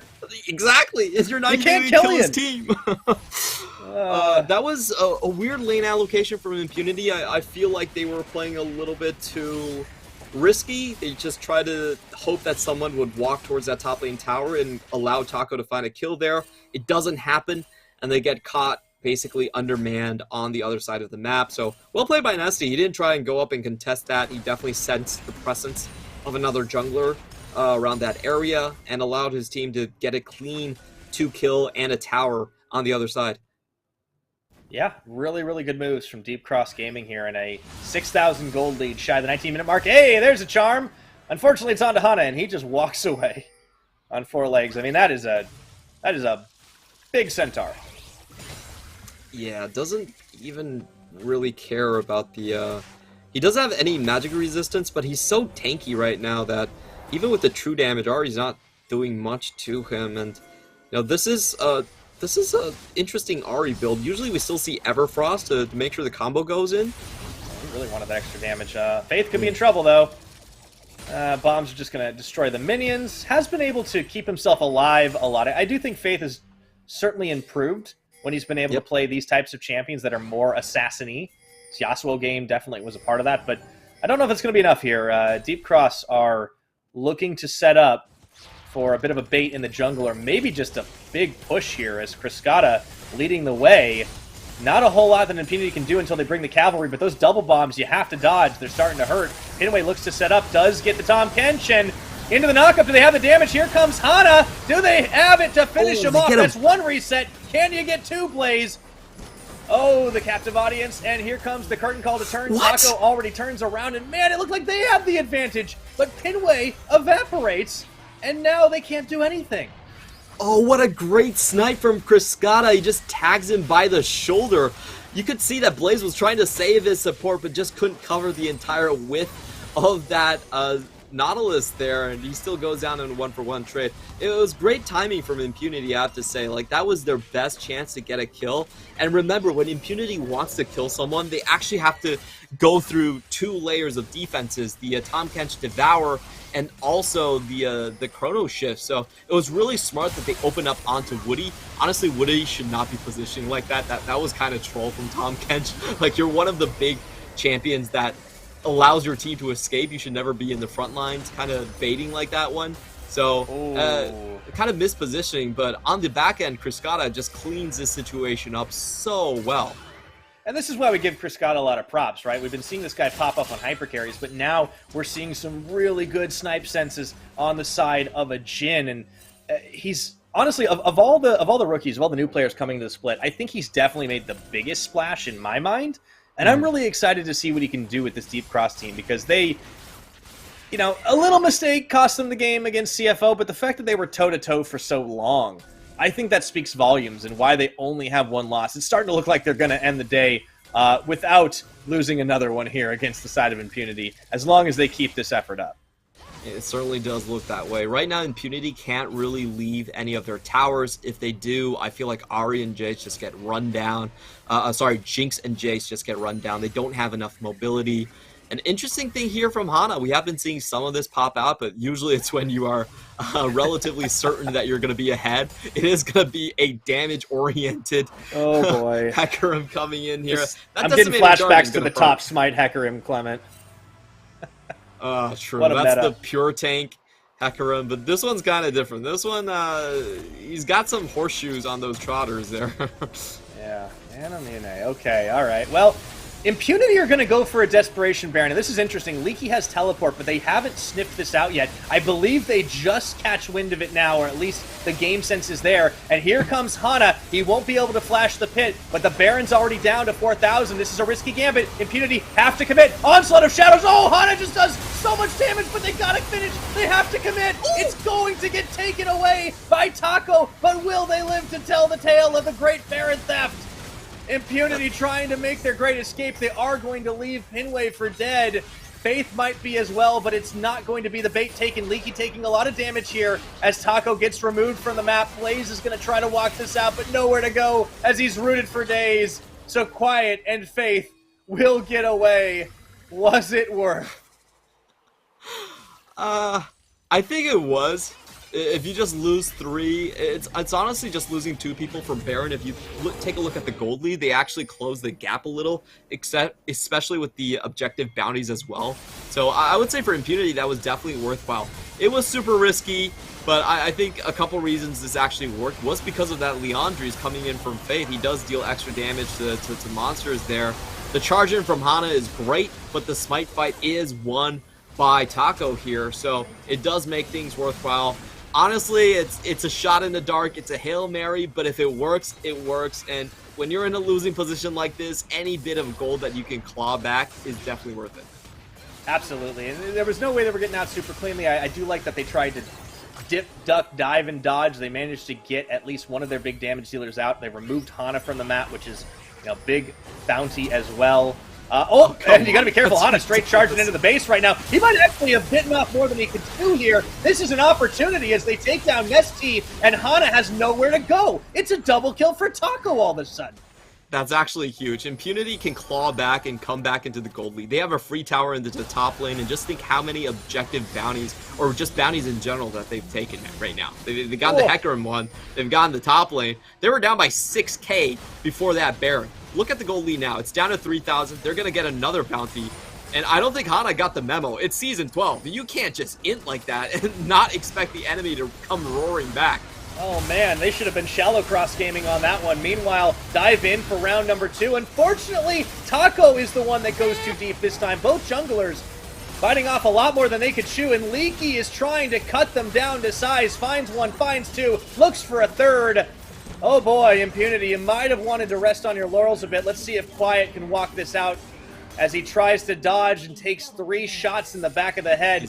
Hana gonna hunt him down, and after a big turnaround, I wonder if they can hold on here. Oh, quick fast back, not gonna happen. Nesty to the skies, Quiet walking away. The great escape from the Jace. I don't know if it's gonna work though, Clement. He runs face first into Hana. Good night, sweet prince. Well, there was a glimmer of hope. It lasted for just a second, but Impunity massively overplayed. They stopped the base from being taken. I'll give them that. Like they were too busy chasing the Jace to take the base. That is somewhat true. That is somewhat true. I just want to say that they could have came back and stayed within just 1,000 gold with the Baron buff. That should have guaranteed them to actually overtake in the gold lead. But this play was so unnecessary. Taco had nowhere to go, and I honestly just think he should have backed off after the charm didn't land. There was no need to chase up after that one. They're still underneath the enemy tower. Pingwei takes a ton of tower shots. And even though Quiet does get some pretty sweet outplays coming in here, it's just such a wasted opportunity on the side of Impunity. I'm really rooting for Impunity. I love this squad. I feel like they're so fun to watch, but it is these mid-game mistakes and overreaches like this that have doomed them to a subpar win rate.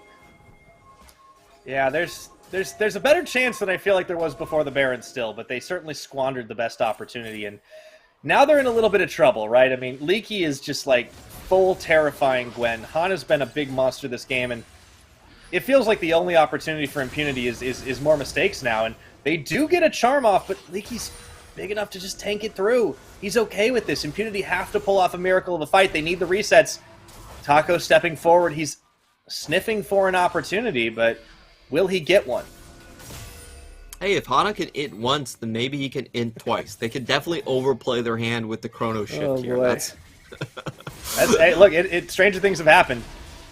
Faith already taken a little bit of damage from that fourth Jin shot, and Hana looking for a flank play, but it's telegraphed by the tower, or by the ward, I should say. Meanwhile, the tower does get taken by Leaky, so starting to look a little dangerous. Oh, the double bomb lands into the curtain call. Pingwei trying to walk away. Dodges at least a couple of the shots as Taco tanks one up, and that's one less ultimate to worry about. But this ought to be tower on the inner, and Deep Cross are looking to choke Impunity out of the rest of the map. Yeah, Impunity at this point, they don't really have strong engage, and even if they do engage, I feel like it's enough time with all of their defensive tools, the Devour and the Chrono Shift, for Leaky to actually make the way top. So it was a moment of indecision, I feel like, from Impunity. They definitely should have decided to defend the mid lane inner inhib tower rather than the top lane tower. I feel like they were putting themselves in a far too exposed position by trying to defend outside of their high ground. And they end up paying on both sides. We do have a couple of summoners burned, but actually none in that exchange. So we do have one big team fight left, I think, for Impunity. All summoners up, they get one reset kill where Chrono Shift doesn't land on the correct target, and they could start to snowball. This is a 3-item jinx. We have seen crazier things happen before. You're certainly not wrong, and the Baron is going to be up just about now as Woody clears out the wards in that side of the pit. Impunity have one more chance to make this count. However, there's also a soul on the table, and even though it's Cloud, I think actually Deep Cross should be pretty happy with this. I mean, that ability haste certainly not looking too shabby for this composition. Yeah, for sure, and the extra movement speed is quite nice here as well. So I think it's just, you know, it's kind of a win more at this point when you have full map control, but it definitely could help you just catch up to Impunity, especially on those Baron turnarounds. I feel like the game plan for Deep Cross is just so simple at this point. You just walk towards Baron, and if Impunity do try to come out of their own base, you have so many tools to chase them down. Look at the extra movement speed for Criscata right here. It's going to be very difficult to get away from them. So Impunity, they can't fight a sustained battle. They have to pick someone off right at the start. If they're the ones sort of funneling into a battlefield, I just feel like they're going to get picked apart and then chased down one by one. Yeah, and it's going to be tough with that move speed. I mean, look at Criscata go. I mean, he's clearly not skipped leg day as he just runs through. And I feel like Deep Cross can just bait this Baron out. In fact, they can easily take it on 4. Well, they definitely could. Leaky just trying to play interference at this point. Impunity know about this, but with Hana being so tanky, it's hard to actually put any meaningful damage, and here they go. Yeah, it's the bait onto Pingwei, but they have to go now or go home. Onto Faith. They open the curtain call at the moment, and in goes Hana to the back line, and all of a sudden they've lost 2, and it's going to be a desperate fight here as Criscata is chased around by Quiet and Taco, but unfortunately Blaze is left out to dry, and Leaky is just popping off. Quick 3 kills. They don't need the other 2, and they certainly don't need the Baron for this final push.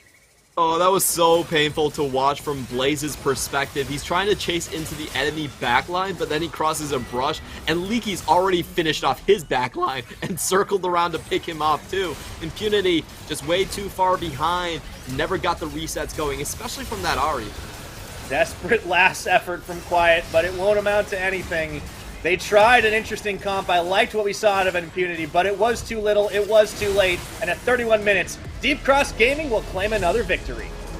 Once again, DCG pick up a clean game. They didn't exactly overpower with their mechanics, but they did have a very interesting counter in terms of their team composition. This is, again, I think an outsmart game from DCG. They just understand the win conditions from the enemy team composition so well. They counter everything. They even had the Kindred dangling there in case they wanted to reach for even more revivals. And there's really not much that I felt like Impunity could do. If their early game didn't go well for them, if they weren't able to snipe off a couple of kills with the Ahri and get rolling from that spot onwards, there was not a lot they could do in the middle and to late phases of the game. Yeah, and unfortunately some of the stronger parts individually, I think, on the side of Impunity didn't really look as good today. I'm looking at Quiet up in the top side, had a very rough game on that Jace, and just wasn't able to do much. There was also a lot of attention paid to him by the side of Hana, and I think that is a credit to the level of threat that was assessed by the side of Deep Cross Gaming. And I really love these types of compositions they pull out. They've done a lot of interesting stuff. They've done a lot of the double enchanter, the only team that's really shown it here in the PCS, but it's all been barred. And I came into today having the question, is this like just a couple of Nesty pocket picks? No. Nesty can just pull out like all sorts of goofy stuff. We saw the Zillion. Sure, he got set behind in the laning phase, but that wasn't his job to win the lane. He was there to make sure nobody on his team died and that he was popping bombs on everyone. And he looked good doing it at the same time. I think this Deep Cross team has a very, very deep champion pool across the board, and they're just so skilled. If they just stop going a little too far, I feel like Hana gave them a golden opportunity, Impunity there, but otherwise, yeah, very, very clean game from the squad. That was a classic Hana play right there. You know, like Hana does this sometimes. He goes completely out of his mind, and I love those moments. He's just trying to limit test. He knows that this game is pretty much in the bag for DCG. So again, coming back to like how you defeat DCG, this is the big question everyone has, because so far they're 6-1 sitting at second place, and the answer seems to be that you have to be able to convert mid lane advantages. A lot of these champions that Nesty are playing are not exactly strong laning champions. They hang around in lane, but they don't actually do all that much. And we have seen this from his Rise, seen this from his Vigar, is that he can be punished quite severely if you have a strong mid-jungle duo that can leave the lane and then find kills off the back of it. But in this game, I felt like he got way too much help from Hana way too early on. They were able to snowball and move together, and the laning phase just wasn't as important. The only fight that we really saw them have a chance of losing was that 3-man fight going into their own jungle. Unfortunately for Impunity, they miss a lot of the crowd control right at the get-go, and they get punished severely for it. Yeah, and I think a big part of the way that they're drafting the comps they're preferring to is kind of based on a solid read of the meta, right? Like you're looking at the priority for these like bot lane hyper-scaling champions where the focus seems to shift towards the late game in that side of the map. And maybe the top is a little bit more like, okay, well, we're going to get these side lane pushers, these carries rolling. But at the same time, mid lane, despite the presence of assassins, seem to be a little bit quiet and they're not getting punished as much. CFO, the only team that have really been able to show that. Even though Nesty has been set behind in a couple of other games, it hasn't punished them at all on this Deep Cross side. And I really like what this team is bringing. I think they do keep opponents guessing, despite the fact that they kind of do a lot of similar stuff in-game. Their compositions certainly show off a lot of diversity there. And yeah, on the flip side, Impunity, it does continue to be more of the same from the individual mistake level. Maybe some team mistakes in over-pushing their hand in that comeback that they were mounting, but the fact that they were able to keep it close enough against what is our number 2 team in the league, it just shows so much of a different side of this Impunity squad than what we saw from them, the different roster last time around where they were just out of the playoff range. I think this is a team that's going to keep stacking wins against the bottom of the table. I just want to see them improve a little bit more, Clement, before we can start talking about the middle of the pack. That is true. I think right now Impunity are still solidly kind of in that 6th, 7th position behind the other teams, but I would say that out of the bottom teams, they probably have the most logical macro sense for me. Like the Herald play for them was really clean. They got it got in, got out. Their bottom lane was losing at that point, but it didn't matter. They were still able to make that transition without getting any interference. And also their Baron Hail Mary play was also pretty well calculated. So I think for Impunity, once again, you have a strong sense of macro on this team. You have creative compositions, but at times the individual mistakes can be a little bit overbearing. Once again, MVP going to Cascada. What a bang-up game coming in from him. Great performances on the bottom side. They did punish with that Jhin, just gets a 1v1 against Quiet there. And another beautiful just KDA game. So far, the KDAs across Deep Cross Gaming have been absolutely bonkers. We had like 15 on Hana, 23 on Nesty. And they're stacking it up. Yeah, that's just so crazy to see this team just dominating in style, not exactly with mechanics, but with just smarter drafting. Yeah, and the execution too. I mean, Cascada talked him up as a hot rookie, and he certainly earned that KDA this time around. Taiwanese sniper in this one.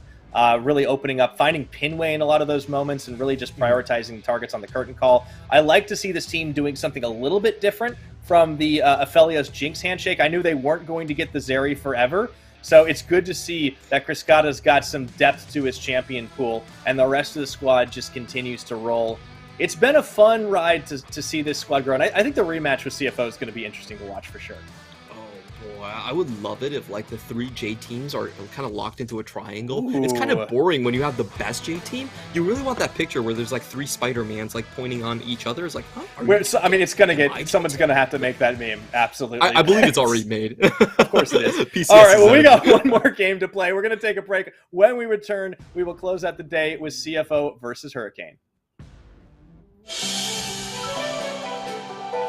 CTBC Bank is Taiwan's top financial institution, but we're not stopping there.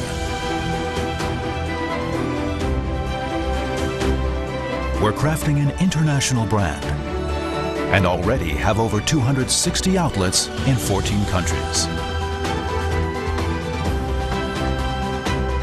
We are by your side, ready to embrace the future.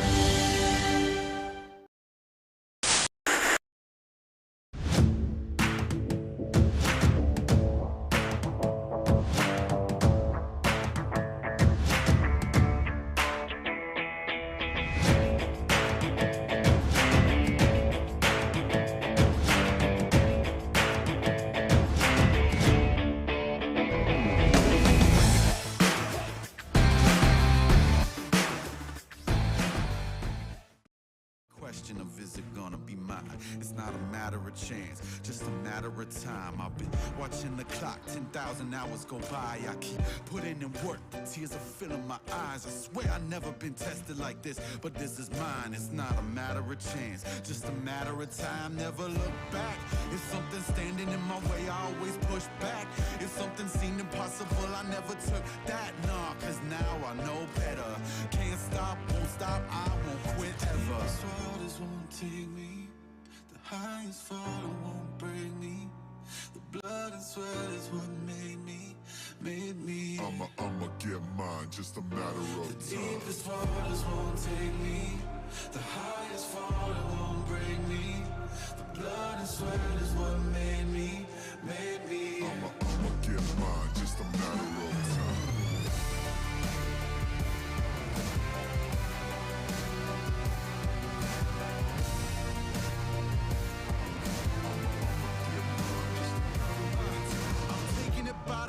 I'm taking it to the sky. I'm never taking a break. I'm only taking what's mine. You say it's taking too long. I'm taking that as a sign. It's not a matter of faith, just a matter of time. Never look back. If something's standing in my way, I always push back. When something seemed impossible, I never took that. Nah, cause now I know better. Can't stop, won't stop, I won't quit ever. The waters won't take me. The highest fall won't break me. Blood and sweat is what made me. I'ma get mine, just a matter of time. The deepest waters won't take me. The highest fall won't break me. The blood and sweat is what made me. I'ma get mine, just a matter of time.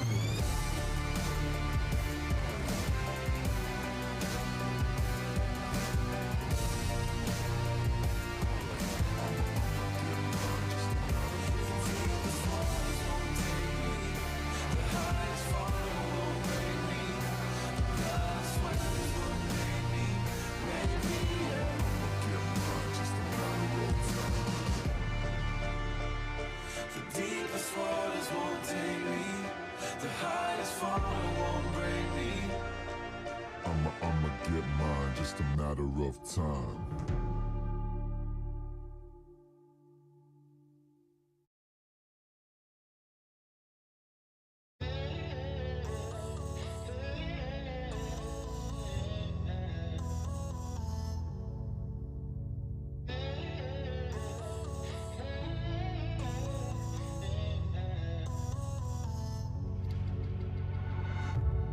Wake up in a different room. Mascara on the pillow. Midnight, flowers bloom. Never on the down low. When you play with fire, when you mess with something out of control, you're a cheating liar and you're gonna get burned. When you fan the flames, when you spark the fuse and set it alight, you know the game, a knife to a gunfight. In a heartbeat, did I make you crazy? Did you love me or need somebody to hold? Won't see me cry no more. I'll leave my teardrops on the dance floor.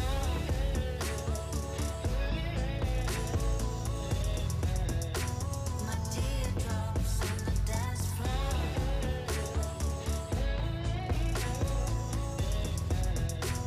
My teardrops on the dance floor. Your kiss is dangerous. I'm walking on a wire. You're just the same as me, dancing in the fire. When you play with fire, when you mess with something out of control, you're a cheating liar and you're gonna get burned.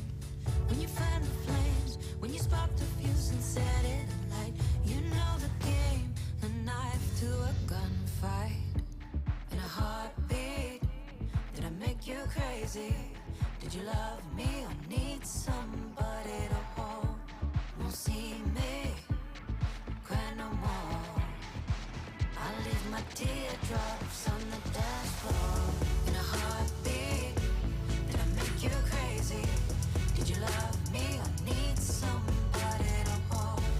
Won't see me cry no more. I'll leave my teardrops on the dance floor.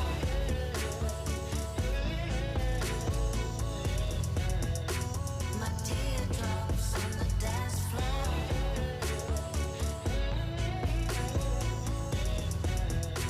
My teardrops on the dance floor.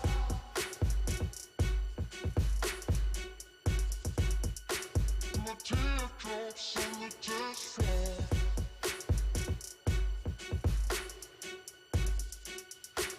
My teardrops on the dance floor.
All right, welcome back, everybody, once again to the PCS Spring Split 2022. In Week 3, this first day, we have a shorter day of games, and we are looking to close it out here with a matchup against the top dogs until further notice of the PCS, CTBC Flying Oyster up against Hurricane Gaming. Before we get underway, I do want to take a moment to thank our wonderful sponsors. They are, of course, CTBC Bank and Caliber. Thank you for making the PCS possible. Now, Clement, on paper, this is a very lopsided matchup.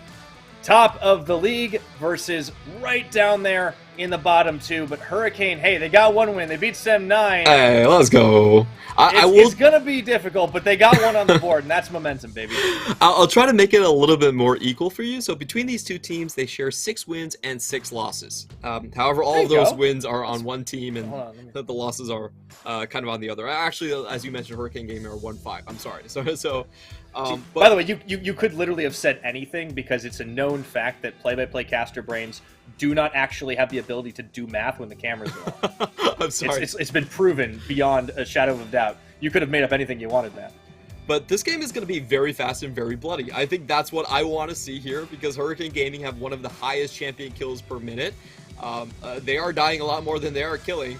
But on the flip side, CTBC Flying Oysters, they also have the highest champion kills per minute here. So we could see just the sparks flying from minute 1. I expect this to be a litmus test to how dominating CFO can be in their individual lanes. Yeah, that's going to be the big one because this is the team that just has so much experience, so much firepower across the board. You'd be hard-pressed to find a weak point, and we tried. We thought Atlan was going to be the one, but he's been popping off, and he's been involved in so much. Turns out he has a lot more fight in him. I can't really hear Pyra right now, so I'm going to have to continue on as if this was a solo cast. Mission not showing up on the webcams. I think we did spot him just a little bit earlier. Probably just a little bit of technical difficulty here. And in the backline, we do have Achi. Long-time mid laner, long-time jungler. We have seen this guy around PCS for a very, very long time. Now coaching the team. I think this team plays relatively standard. They just draft for strong mid-jungle. Try to overpower you with the laning phase. A lot of Gwen priority into the top lane. And just kind of steamroll you. Hurricane Gaming on the other side have a lot more difficulties in the early game coming in, but they do have some bright spots. ICU, Bang 2, really good teamfight performances. ICU for me is definitely the most fun player to watch. We have seen in a game where his team was down by quite a lot. It seemed like he had no way back, but he still went in on a solo mission just to kill Eminem, and it did work out quite nicely. So we get a shot of their team. Yes, you are. You're back.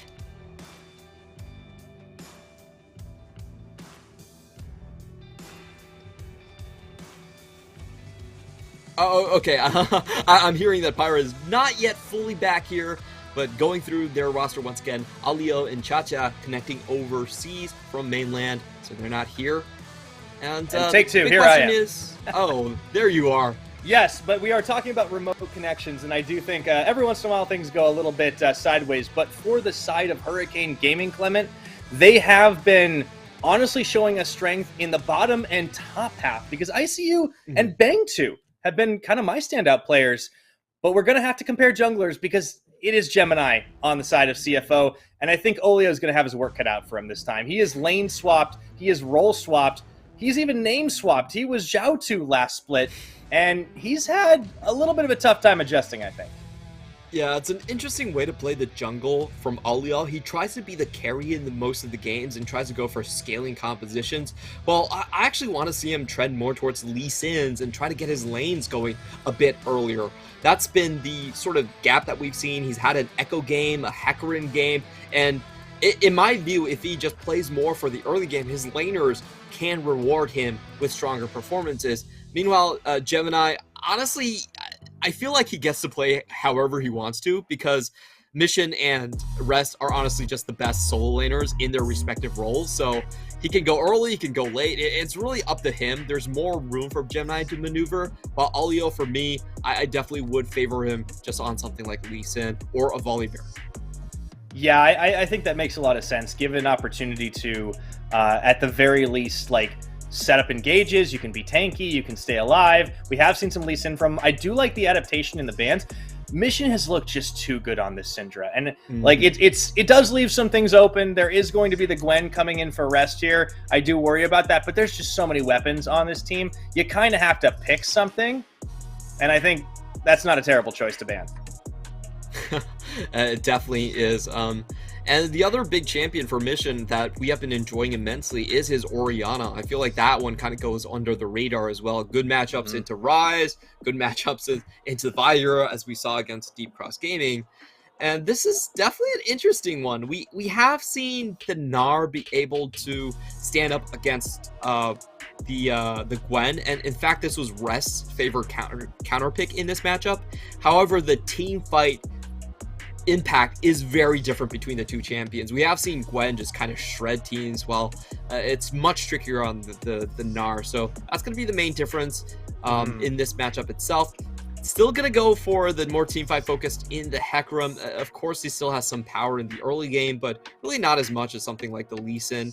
I would like to mention here. So Hurricane Gaming, it looks like they're setting up for a strong team fight composition, while CFO still keeping their options relatively open and just snagging all the power picks they can.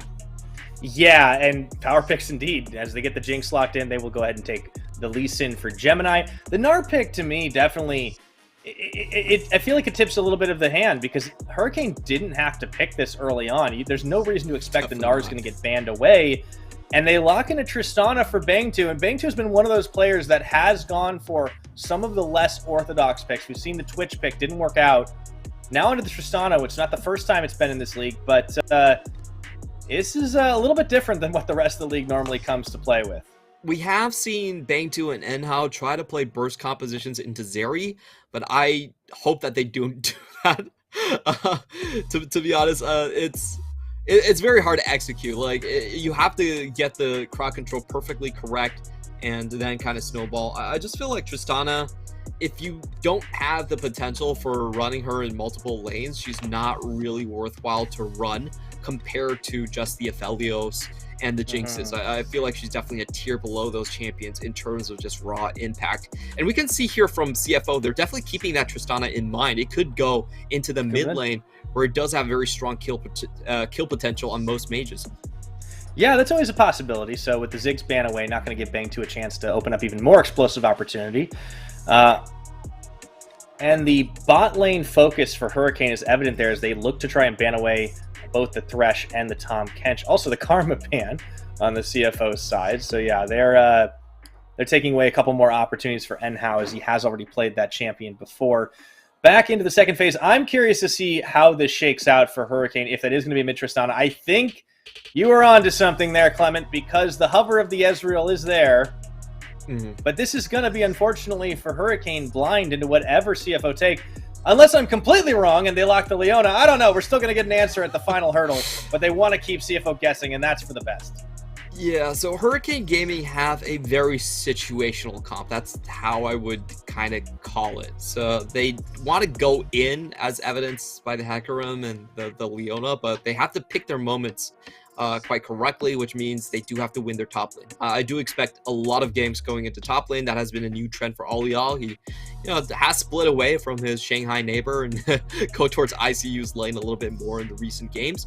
And for CFO's side, this is just completely stock standard drafting. Just you have the range coming in from Jinx rockets. You try to play around the Jinx and make approaching her as difficult as possible with the Gwen, with the disengage from the Lee Sin, and of course another tanky member in the Rise. So CFO has, I would say, one of the most common meta compositions that you've seen. Strong hyper carry from Jinx paired with some 1-3-1 potential from the Gwen and Rise. Really a lot of different ways that you can play this composition.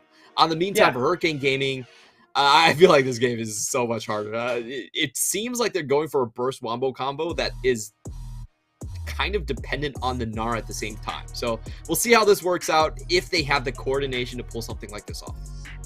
Yeah, I mean, so far we haven't really seen that from this Hurricane Gaming side, but maybe they know something we don't. Maybe they've been practicing it hard.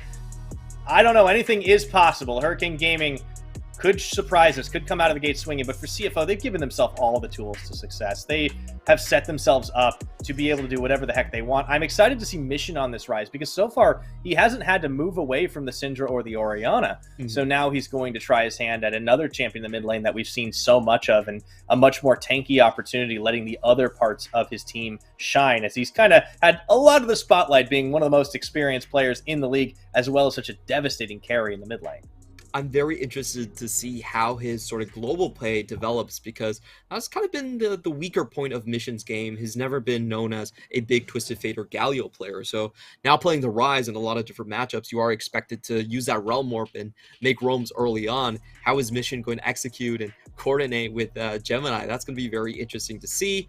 I have no worries for him in the laning phase, absolutely at all. You know, Cha-Cha, even with the technically counter pick, we have seen this matchup be relatively close, so I wouldn't even be surprised if Mission is somehow able to get ahead in this one. And the other point of interest I would want to see is this bot lane. I feel like we have a composition with tremendous burst potential. However, I do have to mention a specific interaction, is that the Flame Chompers, once they're set, they can't actually just snipe Tristana out of midair. You are not guaranteed to jump over those Flame Chompers. So if the burst has to come in, it has to be very well choreographed. One of the weirder things about Tristana, especially, is as a champion, even though that rocket jump, it's called a jump, and you see it's a jump, it's coded as like a dash or a drag. So yeah, you hit all those things. That's why you can get the thresh hooks out of midair to just yoink. It does mean that she is a little bit less safe than she appears to be, and that can always be a bit of a risky play here. So starting off, aggressive moves into the jungle to get the wards down by CFO. No surprises there. They know they're a strong team and can throw their weight around. I do feel like a lot is going to be told by what Olio does in this early game. He has been taking more trips up to top lane to help ICU out. This Gnar pick was so highly prioritized. I can't help but think that they've got something there. ICU, obviously a very strong like solo lane carry player, but we've seen him more on the styles of, you know, the Gwen or the Jax or the Jace, and this is going to be a new pick for him on this Gnar. Let's see if he's going to be able to do it. Finds the 1v1, hops out of it immediately, and start down on the bottom side for the Hecarim. Taking the hop level 1's got to be pretty painful for ICU, but he doesn't take too much HP off of that, to be sure. Just a great level 1 setup from CFO. They use a slip and slash by Rest to go over the wall, put wards down, not put wards, but basically check out the red. They know where this Hecarim is starting, so they should have a very good timer on when they can go aggressive in this top lane matchup. I would say one of the strengths of the Gnar versus whatever melee carry matchup is that, hey, if they want to go aggressive on you, they do have to expend their gap closers, and that does make them relatively vulnerable. So we should see Rest take very measured approaches to when he's going to be able to trade. And as we are seeing, Gemini kind of expectedly is going to match Hecarim Alial the entire way, as Alial's almost dead. What? Huh? Yeah, he didn't take any camps. I don't know what's going on. I've been focusing on the farm game down bot because Atlan and Koala have just shut Bang 2 out. They've frozen the lane at level 1, and now they have a 2 advantage. This is the worst start. It definitely is, and that's the thing about Tristana. She is very susceptible to bad early starts of laning phases, and when those things do happen, she also can't hold her way very well. So, Tristana is a pick. I like the setup that Bang 2 is running, going for the Hail of Blades, maximum burst damage. I feel like she's a pick where you have to win and you have to keep constant shove with jungle pressure. That's the best way to kind of play this champion.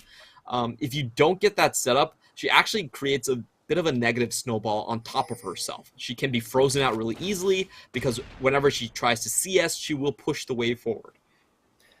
It's definitely a risky pick in that sense, and Atlan and Koala are punishing it to the T right now, denying the farm. They know that Olio isn't going to be able to gank just yet, and he's even further behind. What the heck happened at Blue Pit is what I want to know.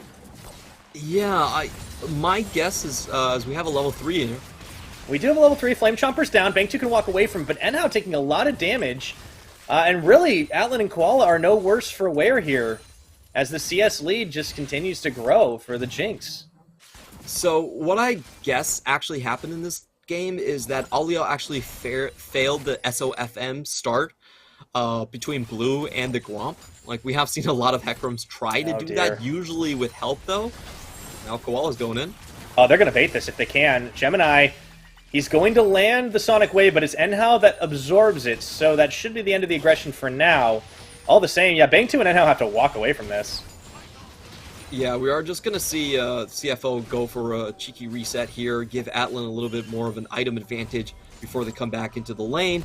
In the meantime, I think very luckily for Alio, his jungle pathing wasn't spotted, so he's down 3 camps, but at least the enemy isn't aware of it. When he transitioned to the top side of the map, I believe the wards have already were already dissipated. So I don't think. Let's see this. He must have gone for the SOFM. I think that's the only reason you could fail there. Oh, Leo. You bit off way too much more than you no! could chew. Oh, the reset. No, pan away. I can't watch. Oh, this is so painful. I can't watch. He's down 3 camps already. It's too painful. First day jungler. First day jungler. Okay, all right. You know what? I take issue. That was gratuitous. Meanwhile, Rest in ICU, that's a bit of a rough trade here for the Gnar. He doesn't quite have the full bar, and Ignite goes down! Dodges the hook, Ignite! He still gets first blooded! Hashtag unlucky. Yeah, that has to feel so bad. He was actually pretty close to winning the trade against Rest, and you have to remember, Rest doesn't have the Ghost here, so it's harder for him to joust correctly against the Gnar. Unfortunately, Koala actually makes the trip as a level 4 Nautilus all the way to top lane. I just don't think ICU saw that one coming. That was kind of unfortunate. He was actually winning from that position, especially with his choice of fleet footwork. Absolutely.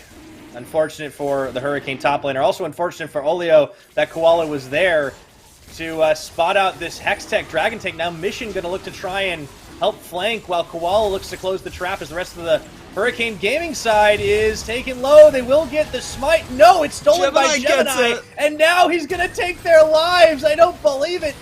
Hurricane Gaming are just fizzling out here as the Jinx gets a double, looking for 3. Nowhere for Enhao to go as he dashes back to the tower, flashes away to safety, but CFO get everything. This has to be the most excruciating game that we have seen so far. It's like Hurricane Gaming, they're trying everything, but I feel like they're just not trying things at a reasonable tempo. You can see how much damage Mission just gets to plop down here. The overloads and the spell flux is spreading the damage across the board, and Gemini just walks in and smites away the objective, wins that fight. Look at Bang 2 right here. This man is so unlucky. He gets tagged by the Flame Chomper, then the Rune Prison goes off. It was just everything going right for CFO, and unfortunately for Hurricane Gaming, I just feel like they gone on into desperation mode just far too early. It's only 6 minutes. You know, you can play kind of a slow game and hope to come back. I think this might be a standard case of nameplate envy at the moment. They are having a hard time competing with an undefeated team, and they just got a little bit too antsy to make a play. I think Olio is certainly feeling the pressure considering he got set so far behind, but unfortunately it's just making things go from bad to worse. A 2,500 gold lead, Gemini looking to set up a bait down bot, and Anchor goes out, not going to find Enhao as they just look to play it as safe as possible, but I don't know how safe they can really be here. You can see Mission coming in. I think a dive is in the works, Clement. This is what we've been seeing from all our rises, just the 4v2 dive. And look at Olio, he's not even going down the bottom limb. They see him on the mini-map. Olio, where are you going? You have to come in. He's still level 5, man. He needs camps. That's true. Maybe he gets level 6 off the Merc Wolves. Very risky moment for the team right there, but Chacha at least clears his waves and starts moving towards the bottom side. So I guess disaster averted. CFL do call this one off and just head forward towards their blue buff instead. ICU might be getting a visit from the Rise Doctor here as he doesn't have a flash, and Mission is about to get that Realm Orb up. Yeah, not too much longer before that happens. We talked about how this lane certainly seemed close despite the counterpick opportunity, and you talked about how Mission could very well get a lead, and he has been able to do that despite making a couple of trips, kept up on the CS, certainly multitasking quite a bit more than what Chacha's been able to bring. And now Gemini up to the top side. Long roam around. Should be able to steal away this blue or this red buff as well. And this is the play. It looked like there was a push opportunity down bot here, but Oleo's just sitting in a brush because Atlan and Koala weren't at home. Yeah, I don't... Oh, they should have let that land. They 100% really should have let that land. All right, here comes Gemini.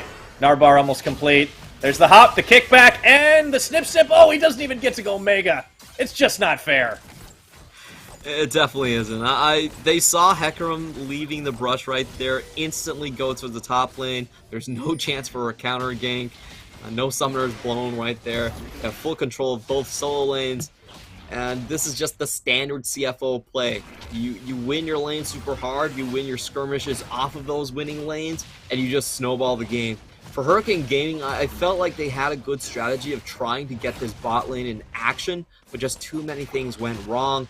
We could see Olio trying to do the lane gank with the Hecarim on level 6. That's exactly what you want to do. You want to get this Hail Blade burst down from Bang 2, get in snowballing, but so far it hasn't had success. Let's see if they can chase down Rest. Olio takes one look at the level difference. I think he decides to back away from that, and Rest has been having a pretty nice laning experience up in the top side. One thing we didn't talk about, but he's also gone for the same sustainable rune and summoner spell choices that we saw in the previous game with that Grasp of the Undying. Seems to be the new hotness, at least so far, to try and survive out some of these trades. And he hasn't really had too much trouble against the likes of ICU, although not for lack of trying. Close calls across the board. Olio, oh boy, at this rate, oh man, Chacha wanted the blue buff handoff, and it gets totally intercepted.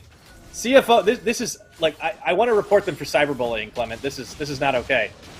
Yeah, that pony deserves a green pasture, somewhere to farm, somewhere to walk. Like, he's just getting huddled in underneath his own towers at this point, and I have to question Aliel's build at this point. He's so far behind, but he's still going to go for a damage-oriented build on the Divine Sunderer. This is, I don't see how this works out. Like, he's just not going to survive in close proximity against CFO members, so the Divine Sunderer, to me, feels very optimistic.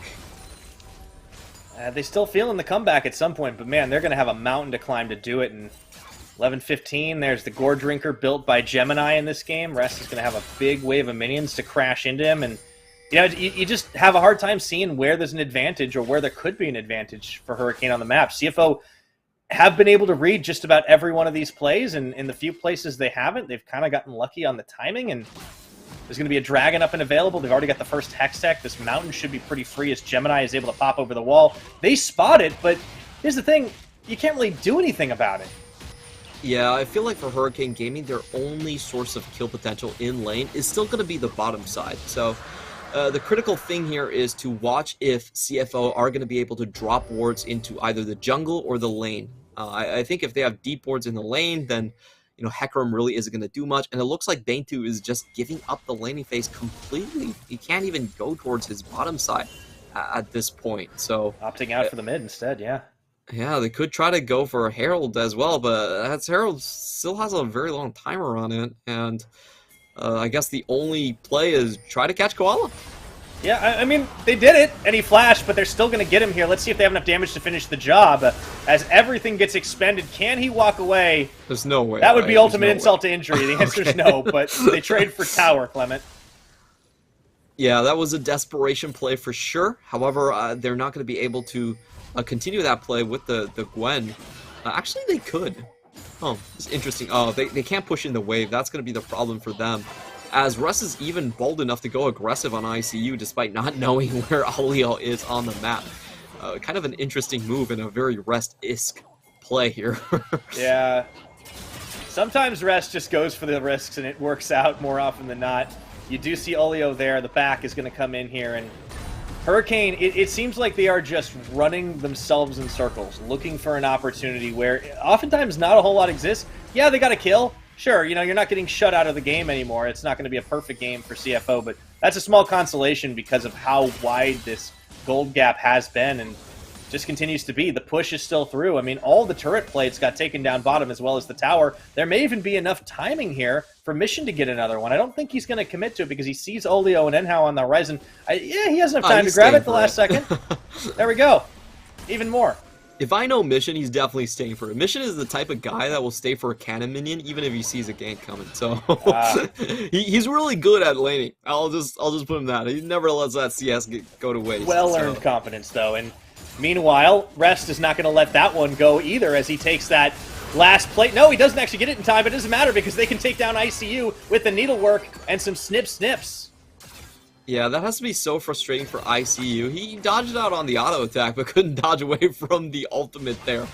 As Koala plays that with extreme patience, just walking up and waiting for him to flash and then use his ultimate.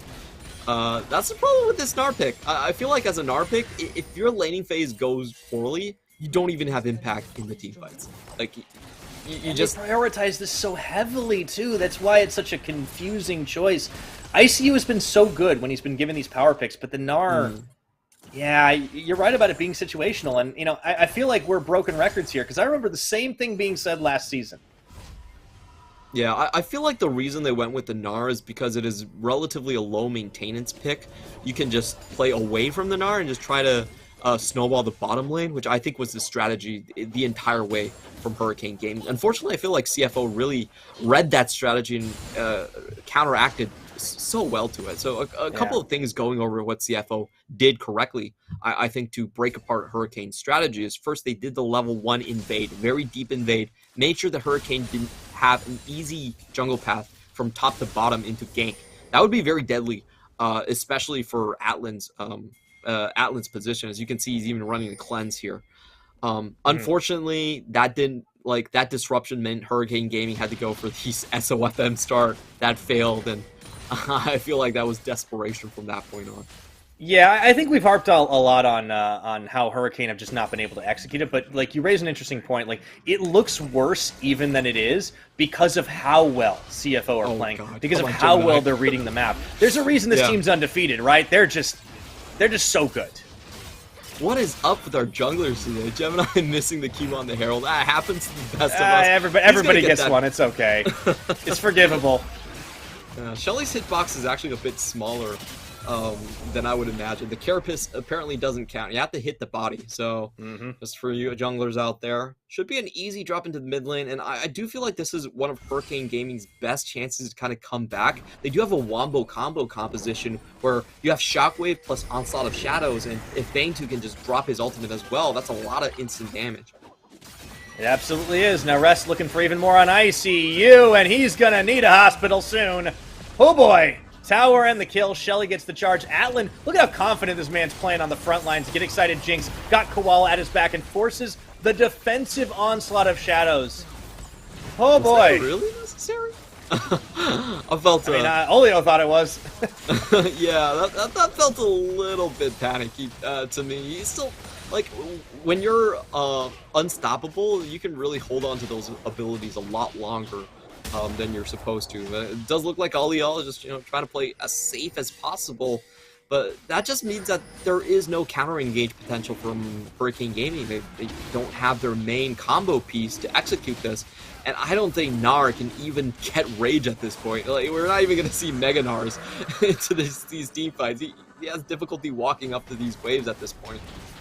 Yeah, it would have to have perfect timing, and wouldn't you know it too, with all the kills going on, and on the CFO side especially, it's been a lot more focused on these individual outplays as ICU could be in trouble again. Mission around the side here is Gemini. Oh, it's just not fair. This Gnar is just absolutely getting bullied, and Atlan wanted to snipe that, but they denied him.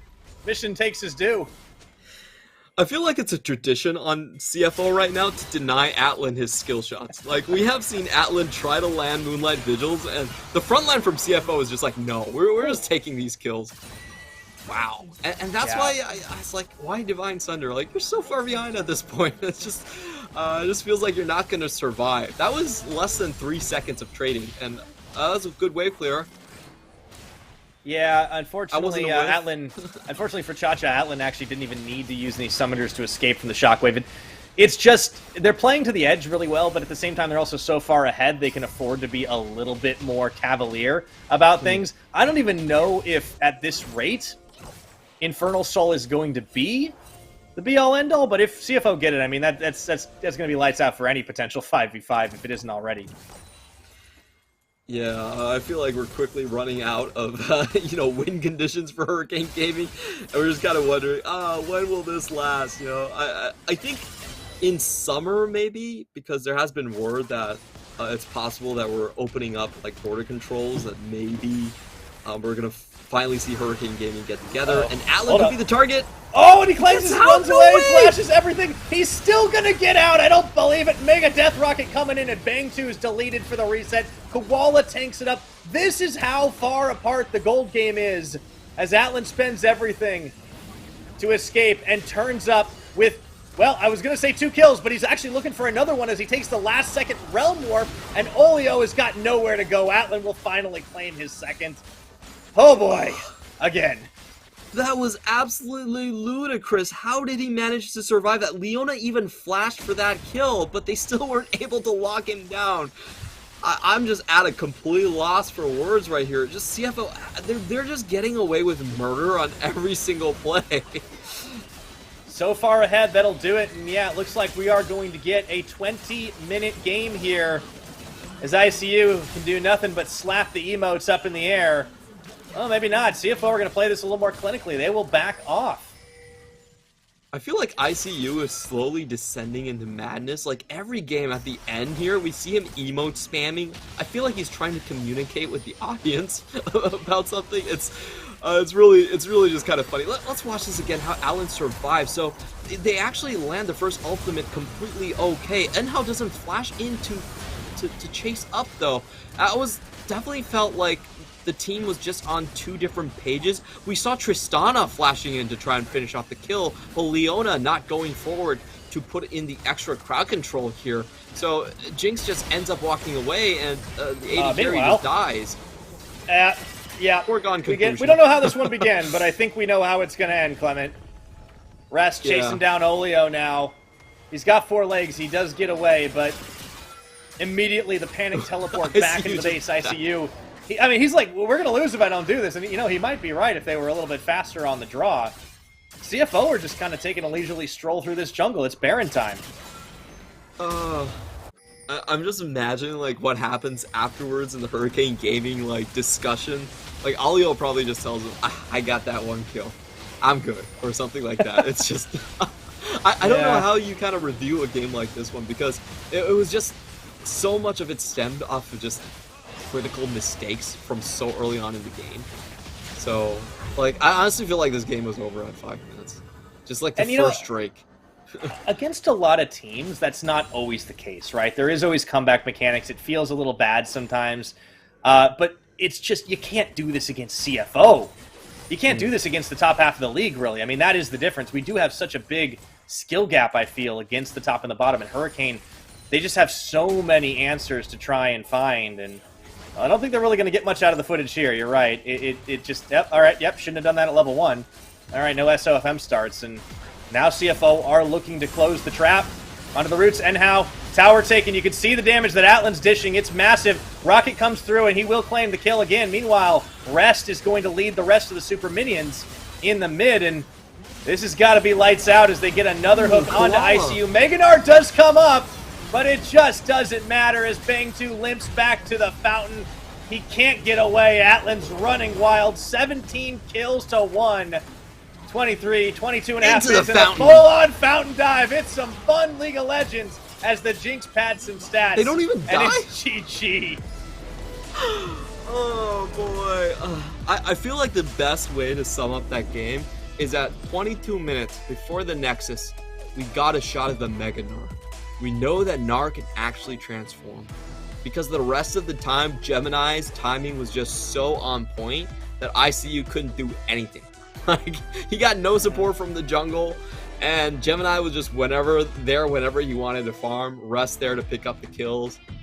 Bot lane, I felt like Hurricane Gaming, to their credit, they did come in with a working strategy, and we have seen this strategy before in other regions. Like, I've definitely seen it in the LPL, where you just force feed kills onto this Tristana and go from there. She's great at stripping towers. If you get those first 2 kills, she can also reset. She can kind of fill in for your solo lanes if the lanes aren't going so hot themselves. But unfortunately, they just didn't get the snowball to go. and you got to practice your jungle clear sometime. That's all I can say. Yeah, you really do. And, I don't want to harp on Olio too much. He is role swapped, obviously, but you got to get that down in the first day in jungle class. You have to be able to secure that and don't want to get too fancy with it. I haven't really been impressed with this transition on the role so far. I think for this Hurricane Gaming squad, it is just these couple of massive mistakes, but they're so big. And again, this was always going to be a massive uphill climb. CFO were just that much stronger. They improved to 7-0, and I don't know if there's anyone in the league that can stop them. I do want to see that Deep Cross rematch, and I think that was the closest we've seen by far. There's a couple of squads they haven't played yet, though, Clement. I'm wondering if anybody else can give them a challenge. It doesn't look like it to me. No, they beat J-Team, they beat Deep Cross. The PSG one, did they play PSG yet? I don't think they have, actually. Yeah, I'm going to double check really quick. And PSG, we actually didn't think they were necessarily going to be quite as strong as they're looking on paper right now, but they really got their new jungle mid in gear with the rest of the squad. That's an opportunity, but the way CTBC Flying Oyster are playing, it's brutal. It's oppressive. They never give an opportunity, and you called it, getting away with murder. I feel like they do that to a lot of opponents. Yeah, I feel like a lot of it is just their synergy between their jungle and the rest of the squad. For a team that was actually built relatively recently, they didn't have all of their players together until Machi finally decided to quit the PCS altogether. They showcase extreme levels of coordination. That's the thing that I've been most impressed by. Like, CFO was not a sure thing until very close to the deadline. So for them to just be able to pop up and just shore each other up and have those perfect gank timings is really what sets them above, I think, any other team right now. We still don't see the same level of coordination between Juhan and the rest of his own lanes from PSG. I'm not saying it can't happen, but at current level, it's definitely not what we see from Rest and Gemini displayed in this game. No, and this was a masterclass. You said that the big thing for CFO here was not whether they would win, but really how dominating they could be. And they showed up massive. And Rest was certainly a big part of that. He had a great lane. I think he kind of got fed a few of the kills he was able to secure, but he earned all the rest of them. And pun intended on that. Certainly well earned on this Gwen. I love to see it. I was wondering when we were going to get that brought up because he has been on the likes of a number of other champions, but known for this type of thing. The CTBC top lane claims that MVP, and even with a lot of carries up there, you don't see it all the time. We've been seeing a lot of other lanes, a lot of other roles earning that. Yeah, it has been relatively few and far between where we see like top lane becoming the main carry. On our successful teams like DCG or Hanabi, they really have very different roles. I feel like the premier split pushers and top lane MVPs have been just going to Liang and Rest kind of nonstop on repeat over and over again, if you think about which top laners are actually gaining their MVP. So, congratulations to Rest. I think he once again showcased his strength. And taking a look at today's schedule so far, again, we have triple blue side wins with no upsets, so pretty standard day, but we did have a lot of fun in the second game, I would say. Yeah, we did. Taking a look at our standings, obviously this is of course going to be subject to change because we just have so many more games to play ahead on the rest of the week and going into next. But CTBC sit atop the pack alone. Deep Cross, however, are hot on their heels. I am curious to see if PSG Talon are on a similar level to both of these squads, or at least to Deep Cross, if they can start to recapture that. Remember, they are the returning champions, have a lot of titles to their name, even though they no longer have their star jungle and mid laner. We'll see if they can reignite that flame. Just behind them, of course, J-Team and Mega Bank Beyond Gaming, still looking to prove themselves beyond just the top 5. And in the hunt is pretty much everybody else here. I think Hurricane's got some answers to find, Sem9 certainly more. But Frank Esports and Impunity definitely showed their mettle today, and I think Meta Falcon team is no slouch either. Yeah, I see Impunity really moving up to the 6th or 7th spot. In terms of their flexibility, they just have a lot more range at this point. From the bottom half, I just hope that we can see a little bit more fire from Hurricane. If you're going to go out in a blaze of glory. Early mistakes or whatever, just forget about them. Just try to practice your wombo combo at the very least. Yeah, they need to work on some things, but we'll see if they can. They'll have some chances tomorrow, although they do face off against a top seeded, or at least number 2, Deep Cross Gaming. In addition, we're also going to see Sem9 return for a couple of games, including against Meta Falcon team, which I think could be an interesting way to open us up. But you were talking about Impunity, Clement, and I think my eye is on their match against Beyond Gaming, because while that team has looked very strong, Impunity have shown to go from strength to strength. I think there's an opportunity for an upset here. I totally agree with you. Impunity are so good at dealing with teams that basically have single track win conditions, and unfortunately Beyond Gaming is kind of one of those teams. They play 1-3-1, and that's about it. They have very slow early games, which I think allows Impunity a lot of room to maneuver. So we'll see if they actually win that one out. And I do want to mention, out of the 18 games that PSG won in the previous split, Impunity's game against them was actually the closest one. So I really like this team. I think this team has a lot of interesting things going for it. Elsewhere on the schedule, I do want to see Frank Esports and MFT play against each other as well. As we have mentioned, these are kind of your middle of the pack teams, we don't really expect them to crack into the top 5, but it's going to be interesting to see who can at least kind of get the seed selection in the first round of playoffs, and that's going to be absolutely massive for either of these teams when they're so close together. Yeah, I think those are the two teams I'm going to keep my eye on for the most improvement in very different stories, because you have one that is almost a bit slapdash thrown together with a lot of talent, but not as much time to improve together. And almost the exact opposite story from a Falcon team, sticking together out of collegiate league and coming in as a team in the PCS and finding that they have hit a bit of a brick wall, but there's always a chance to overcome. I think that is probably one of the closest matches we are going to have tomorrow. We definitely have a lot of interesting games to get through, and I know it has been a little bit of a shorter broadcast than usual, but I do want to thank everybody for sticking with us and watching that one. And, well, with that, I think that's about it. Thank you all so much for watching. We'll see you tomorrow as more of the Week 3 of the PCS Spring Split continues.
CTBC Bank is Taiwan's top financial institution, but we're not stopping there.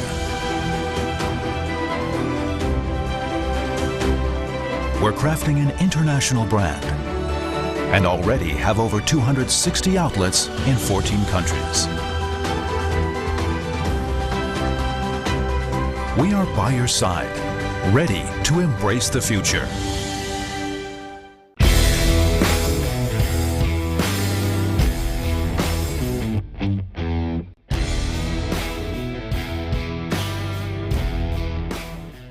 And then Whale staying very, very far back. He's not going to be able to do it this time as Whale says goodbye. Yeah, bye, Whale. Okay.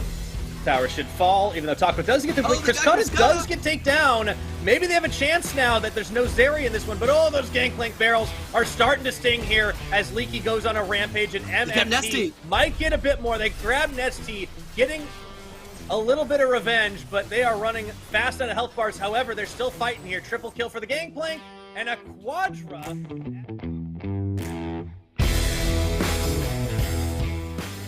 How are they going to do it when they're the ones that are supposed to find flicks into the back line and they're late to the party?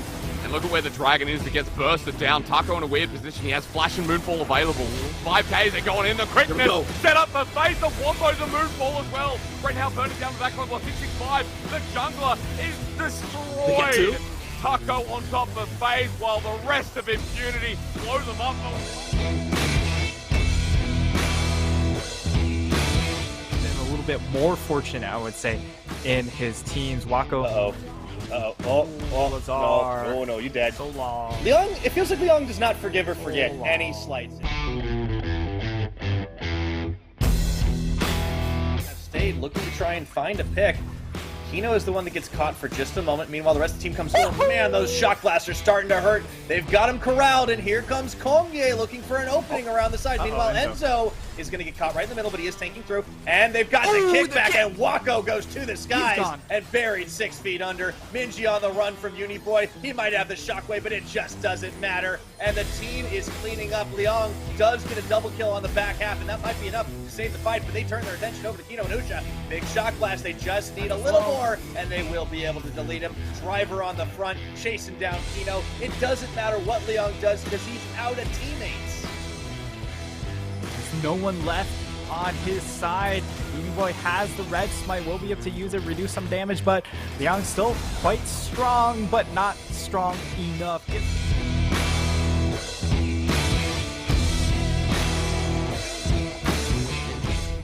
Hard again with the Baron wave in front of them. Look at Woody. Solar Flare dodged away from by Wako. Gale Force as well. That was smooth.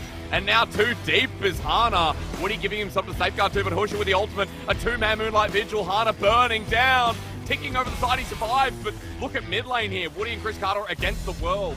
Sat down on Kino as Leaky snipes down, but Kino is not in kill range. Maybe he is! What a combo out! Leaky with the snipe down is successful in the end.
CTBC Bank is Taiwan's top financial institution, but we're not stopping there.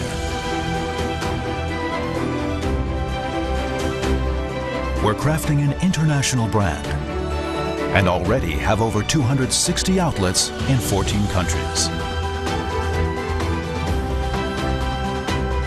We are by your side, ready to embrace the future.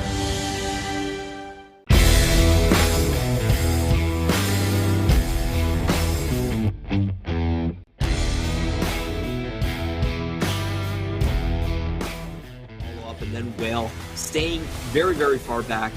He's not going to be able to do it this time as Whale says goodbye. Yeah, bye, Whale. Okay.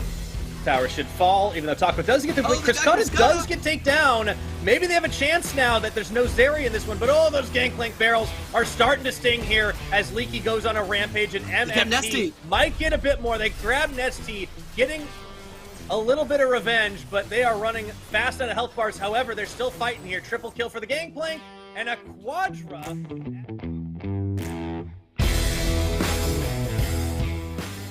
How are they going to do it when they're the ones that are supposed to find flicks into the back line and they're late to the party? And look at where the Dragon is that gets bursted down. Taco in a weird position. He has Flash and Moonfall available. 5Ks are going in. The quickness set up the face of Wombo's a Moonfall as well. Right now burning down the back line. 665. The jungler is destroyed. Taco on top of FaZe while the rest of Impunity blow them up.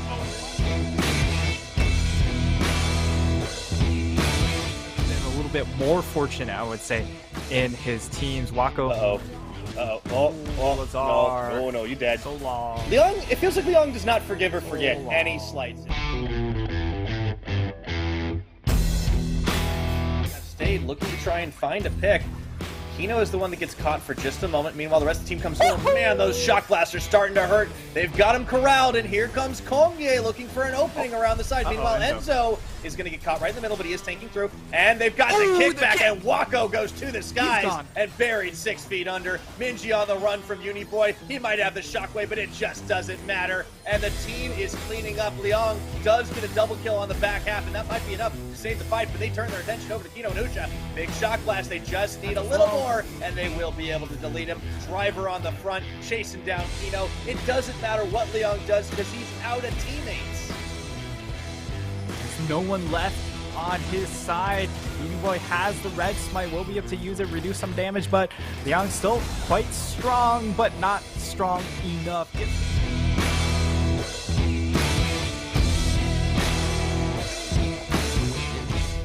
Hard again with the Baron wave in front of them. Look at Woody. Solar Flare dodged away from by Wako. Gale Force as well. That was smooth.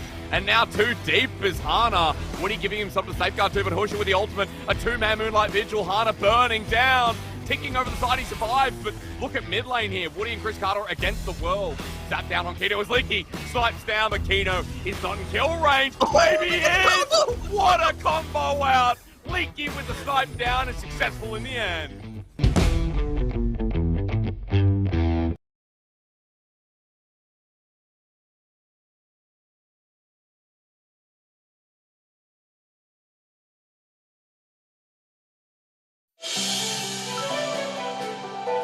CTBC Bank is Taiwan's top financial institution, but we're not stopping there.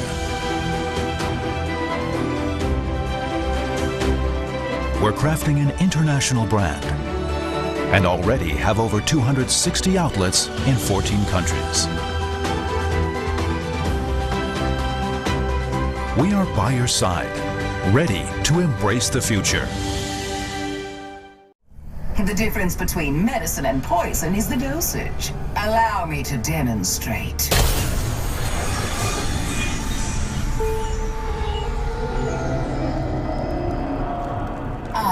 My favorite part of the job. Product testing. Oh, I love it.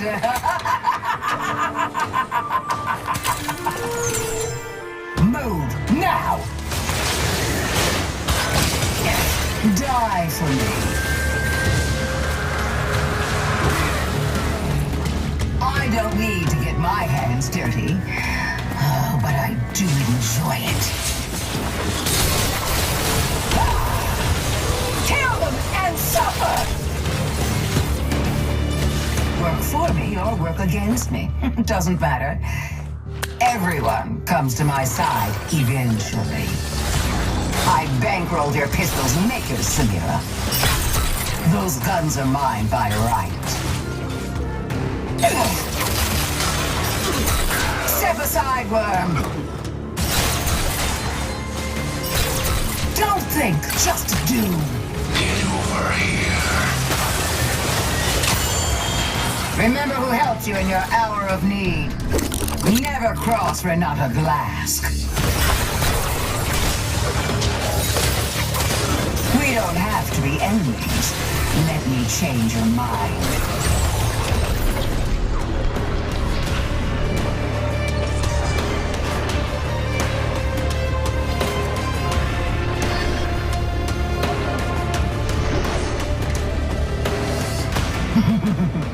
Progress. Competition is for the weak. I dominate.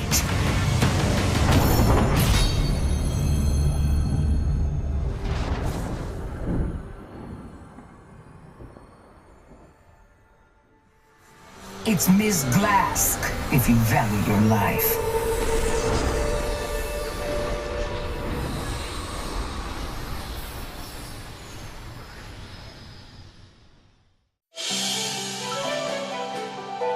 CTBC Bank is Taiwan's top financial institution, but we're not stopping there.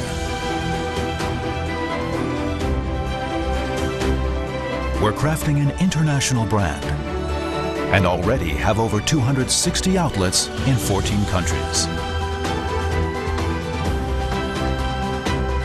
We are by your side, ready to embrace the future.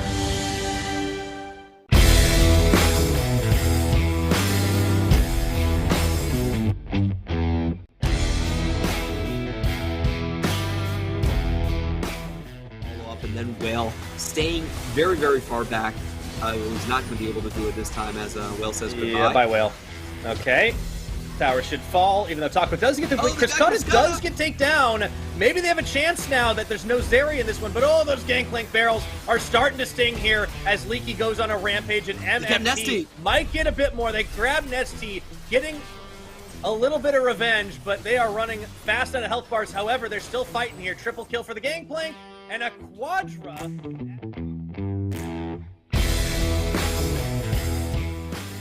How are they going to do it when they're the ones that are supposed to find flicks into the back line and they're late to the party? And look at where the Dragon is. It gets bursted down. Taco in a weird position. He has Flash and Moonfall available. 5Ks are going in. The quickness set up the face of Wombo's a Moonfall as well. Brenhouse burning down the back line. 665. The jungler is destroyed. Taco on top of FaZe while the rest of Impunity blow them up.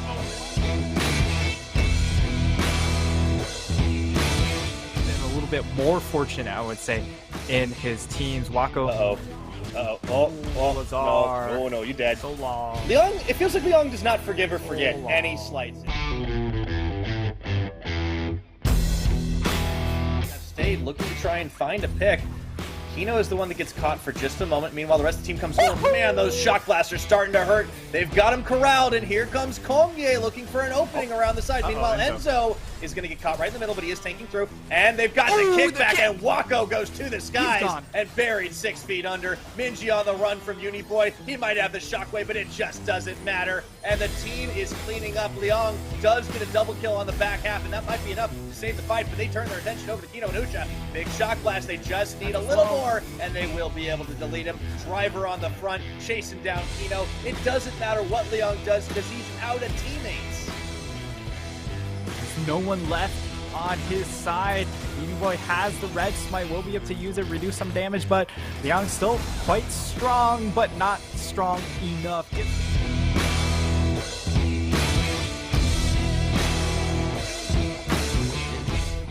Hard again with the Baron wave in front of them. Look at Woody. Solar Flare dodged away from by Wako. Gale Force as well. That was smooth. And now too deep is Hana. Woody giving himself the safeguard too, but Husha with the ultimate. A two-man Moonlight Vigil. Hana burning down. Ticking over the side. He survives. But look at mid lane here. Woody and Chris Carter against the world. Zap down on Kino as Leaky. Snipes down, but Kino is not in kill range. Maybe he is. What a combo out. Leaky with the snipe down is successful in the end.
CTBC Bank is Taiwan's top financial institution, but we're not stopping there.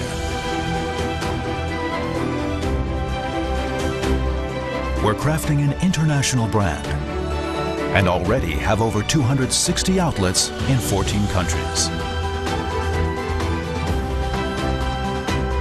We are by your side, ready to embrace the future.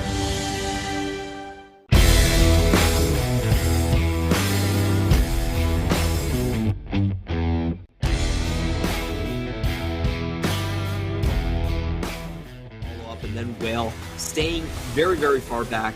He's not going to be able to do it this time as Whale says goodbye. Yeah, bye, Whale. Okay.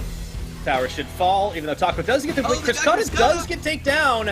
Maybe they have a chance now that there's no Zeri in this one, but oh, those Gangplank barrels are starting to sting here as Leaky goes on a rampage, and MFT might get a bit more. They grab Nesty, getting a little bit of revenge, but they are running fast out of health bars. However, they're still fighting here. Triple kill for the Gangplank and a Quadra.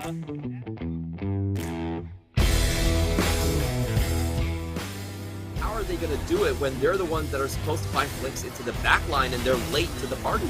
And look at where the Dragon is that gets bursted down. Taco in a weird position. He has Flash and Moonfall available. 5Ks are going in. The quickness set up the face of Wombo's a Moonfall as well. Right now burning down the back line. 665. The jungler is destroyed. Taco on top of FaZe while the rest of Impunity blow them up.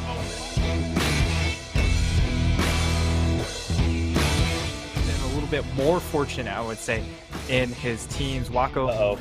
Lazar. Oh no, you dead. So long. Leon, it feels like Leon does not forgive or forget any slights. Have stayed looking to try and find a pick. Kino is the one that gets caught for just a moment. Meanwhile, the rest of the team comes forward. Man, those shock blasts are starting to hurt. They've got him corralled, and here comes Kongye looking for an opening around the side. Meanwhile, Enzo is going to get caught right in the middle, but he is tanking through. And they've got the kickback, and Wako goes to the skies and buried 6 feet under. Minji on the run from Uniboy. He might have the shockwave, but it just doesn't matter. And the team is cleaning up. Leong does get a double kill on the back half, and that might be enough to save the fight, but they turn their attention over to Kino and Usha. Big shock blast. They just need a little more, and they will be able to delete him. Driver on the front, chasing down Kino. It doesn't matter what Leong does because he's out of teammates. There's no one left on his side. Uniboy has the red smite, will be able to use it, reduce some damage, but Leong's still quite strong, but not strong enough.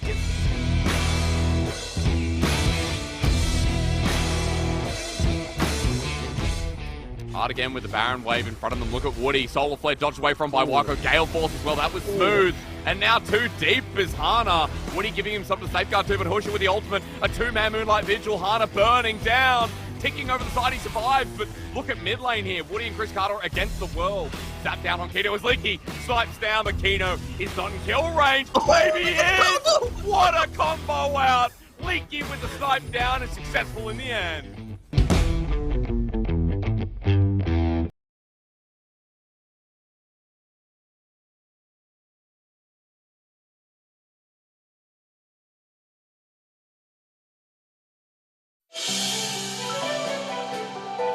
CTBC Bank is Taiwan's top financial institution, but we're not stopping there.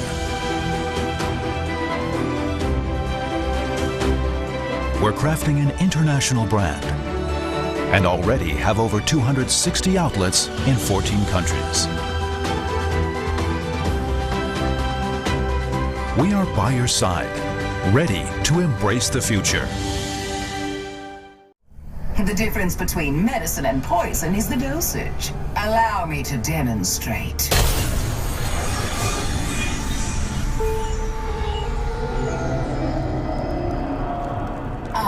My favorite part of the job. Product testing. Oh, I love it.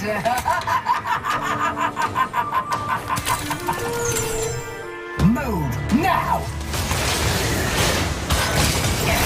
Die for me. I don't need to get my hands dirty.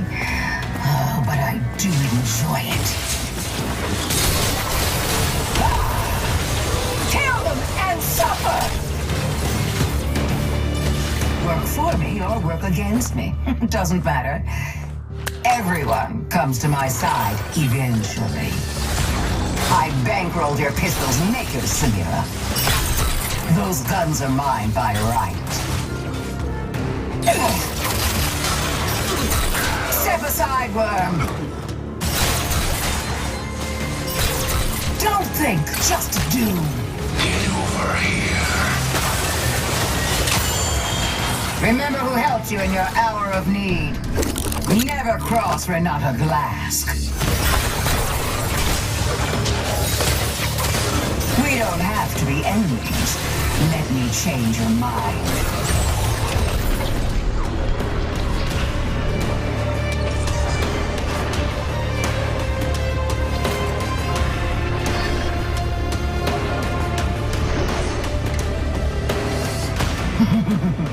Progress. Competition is for the weak. I dominate.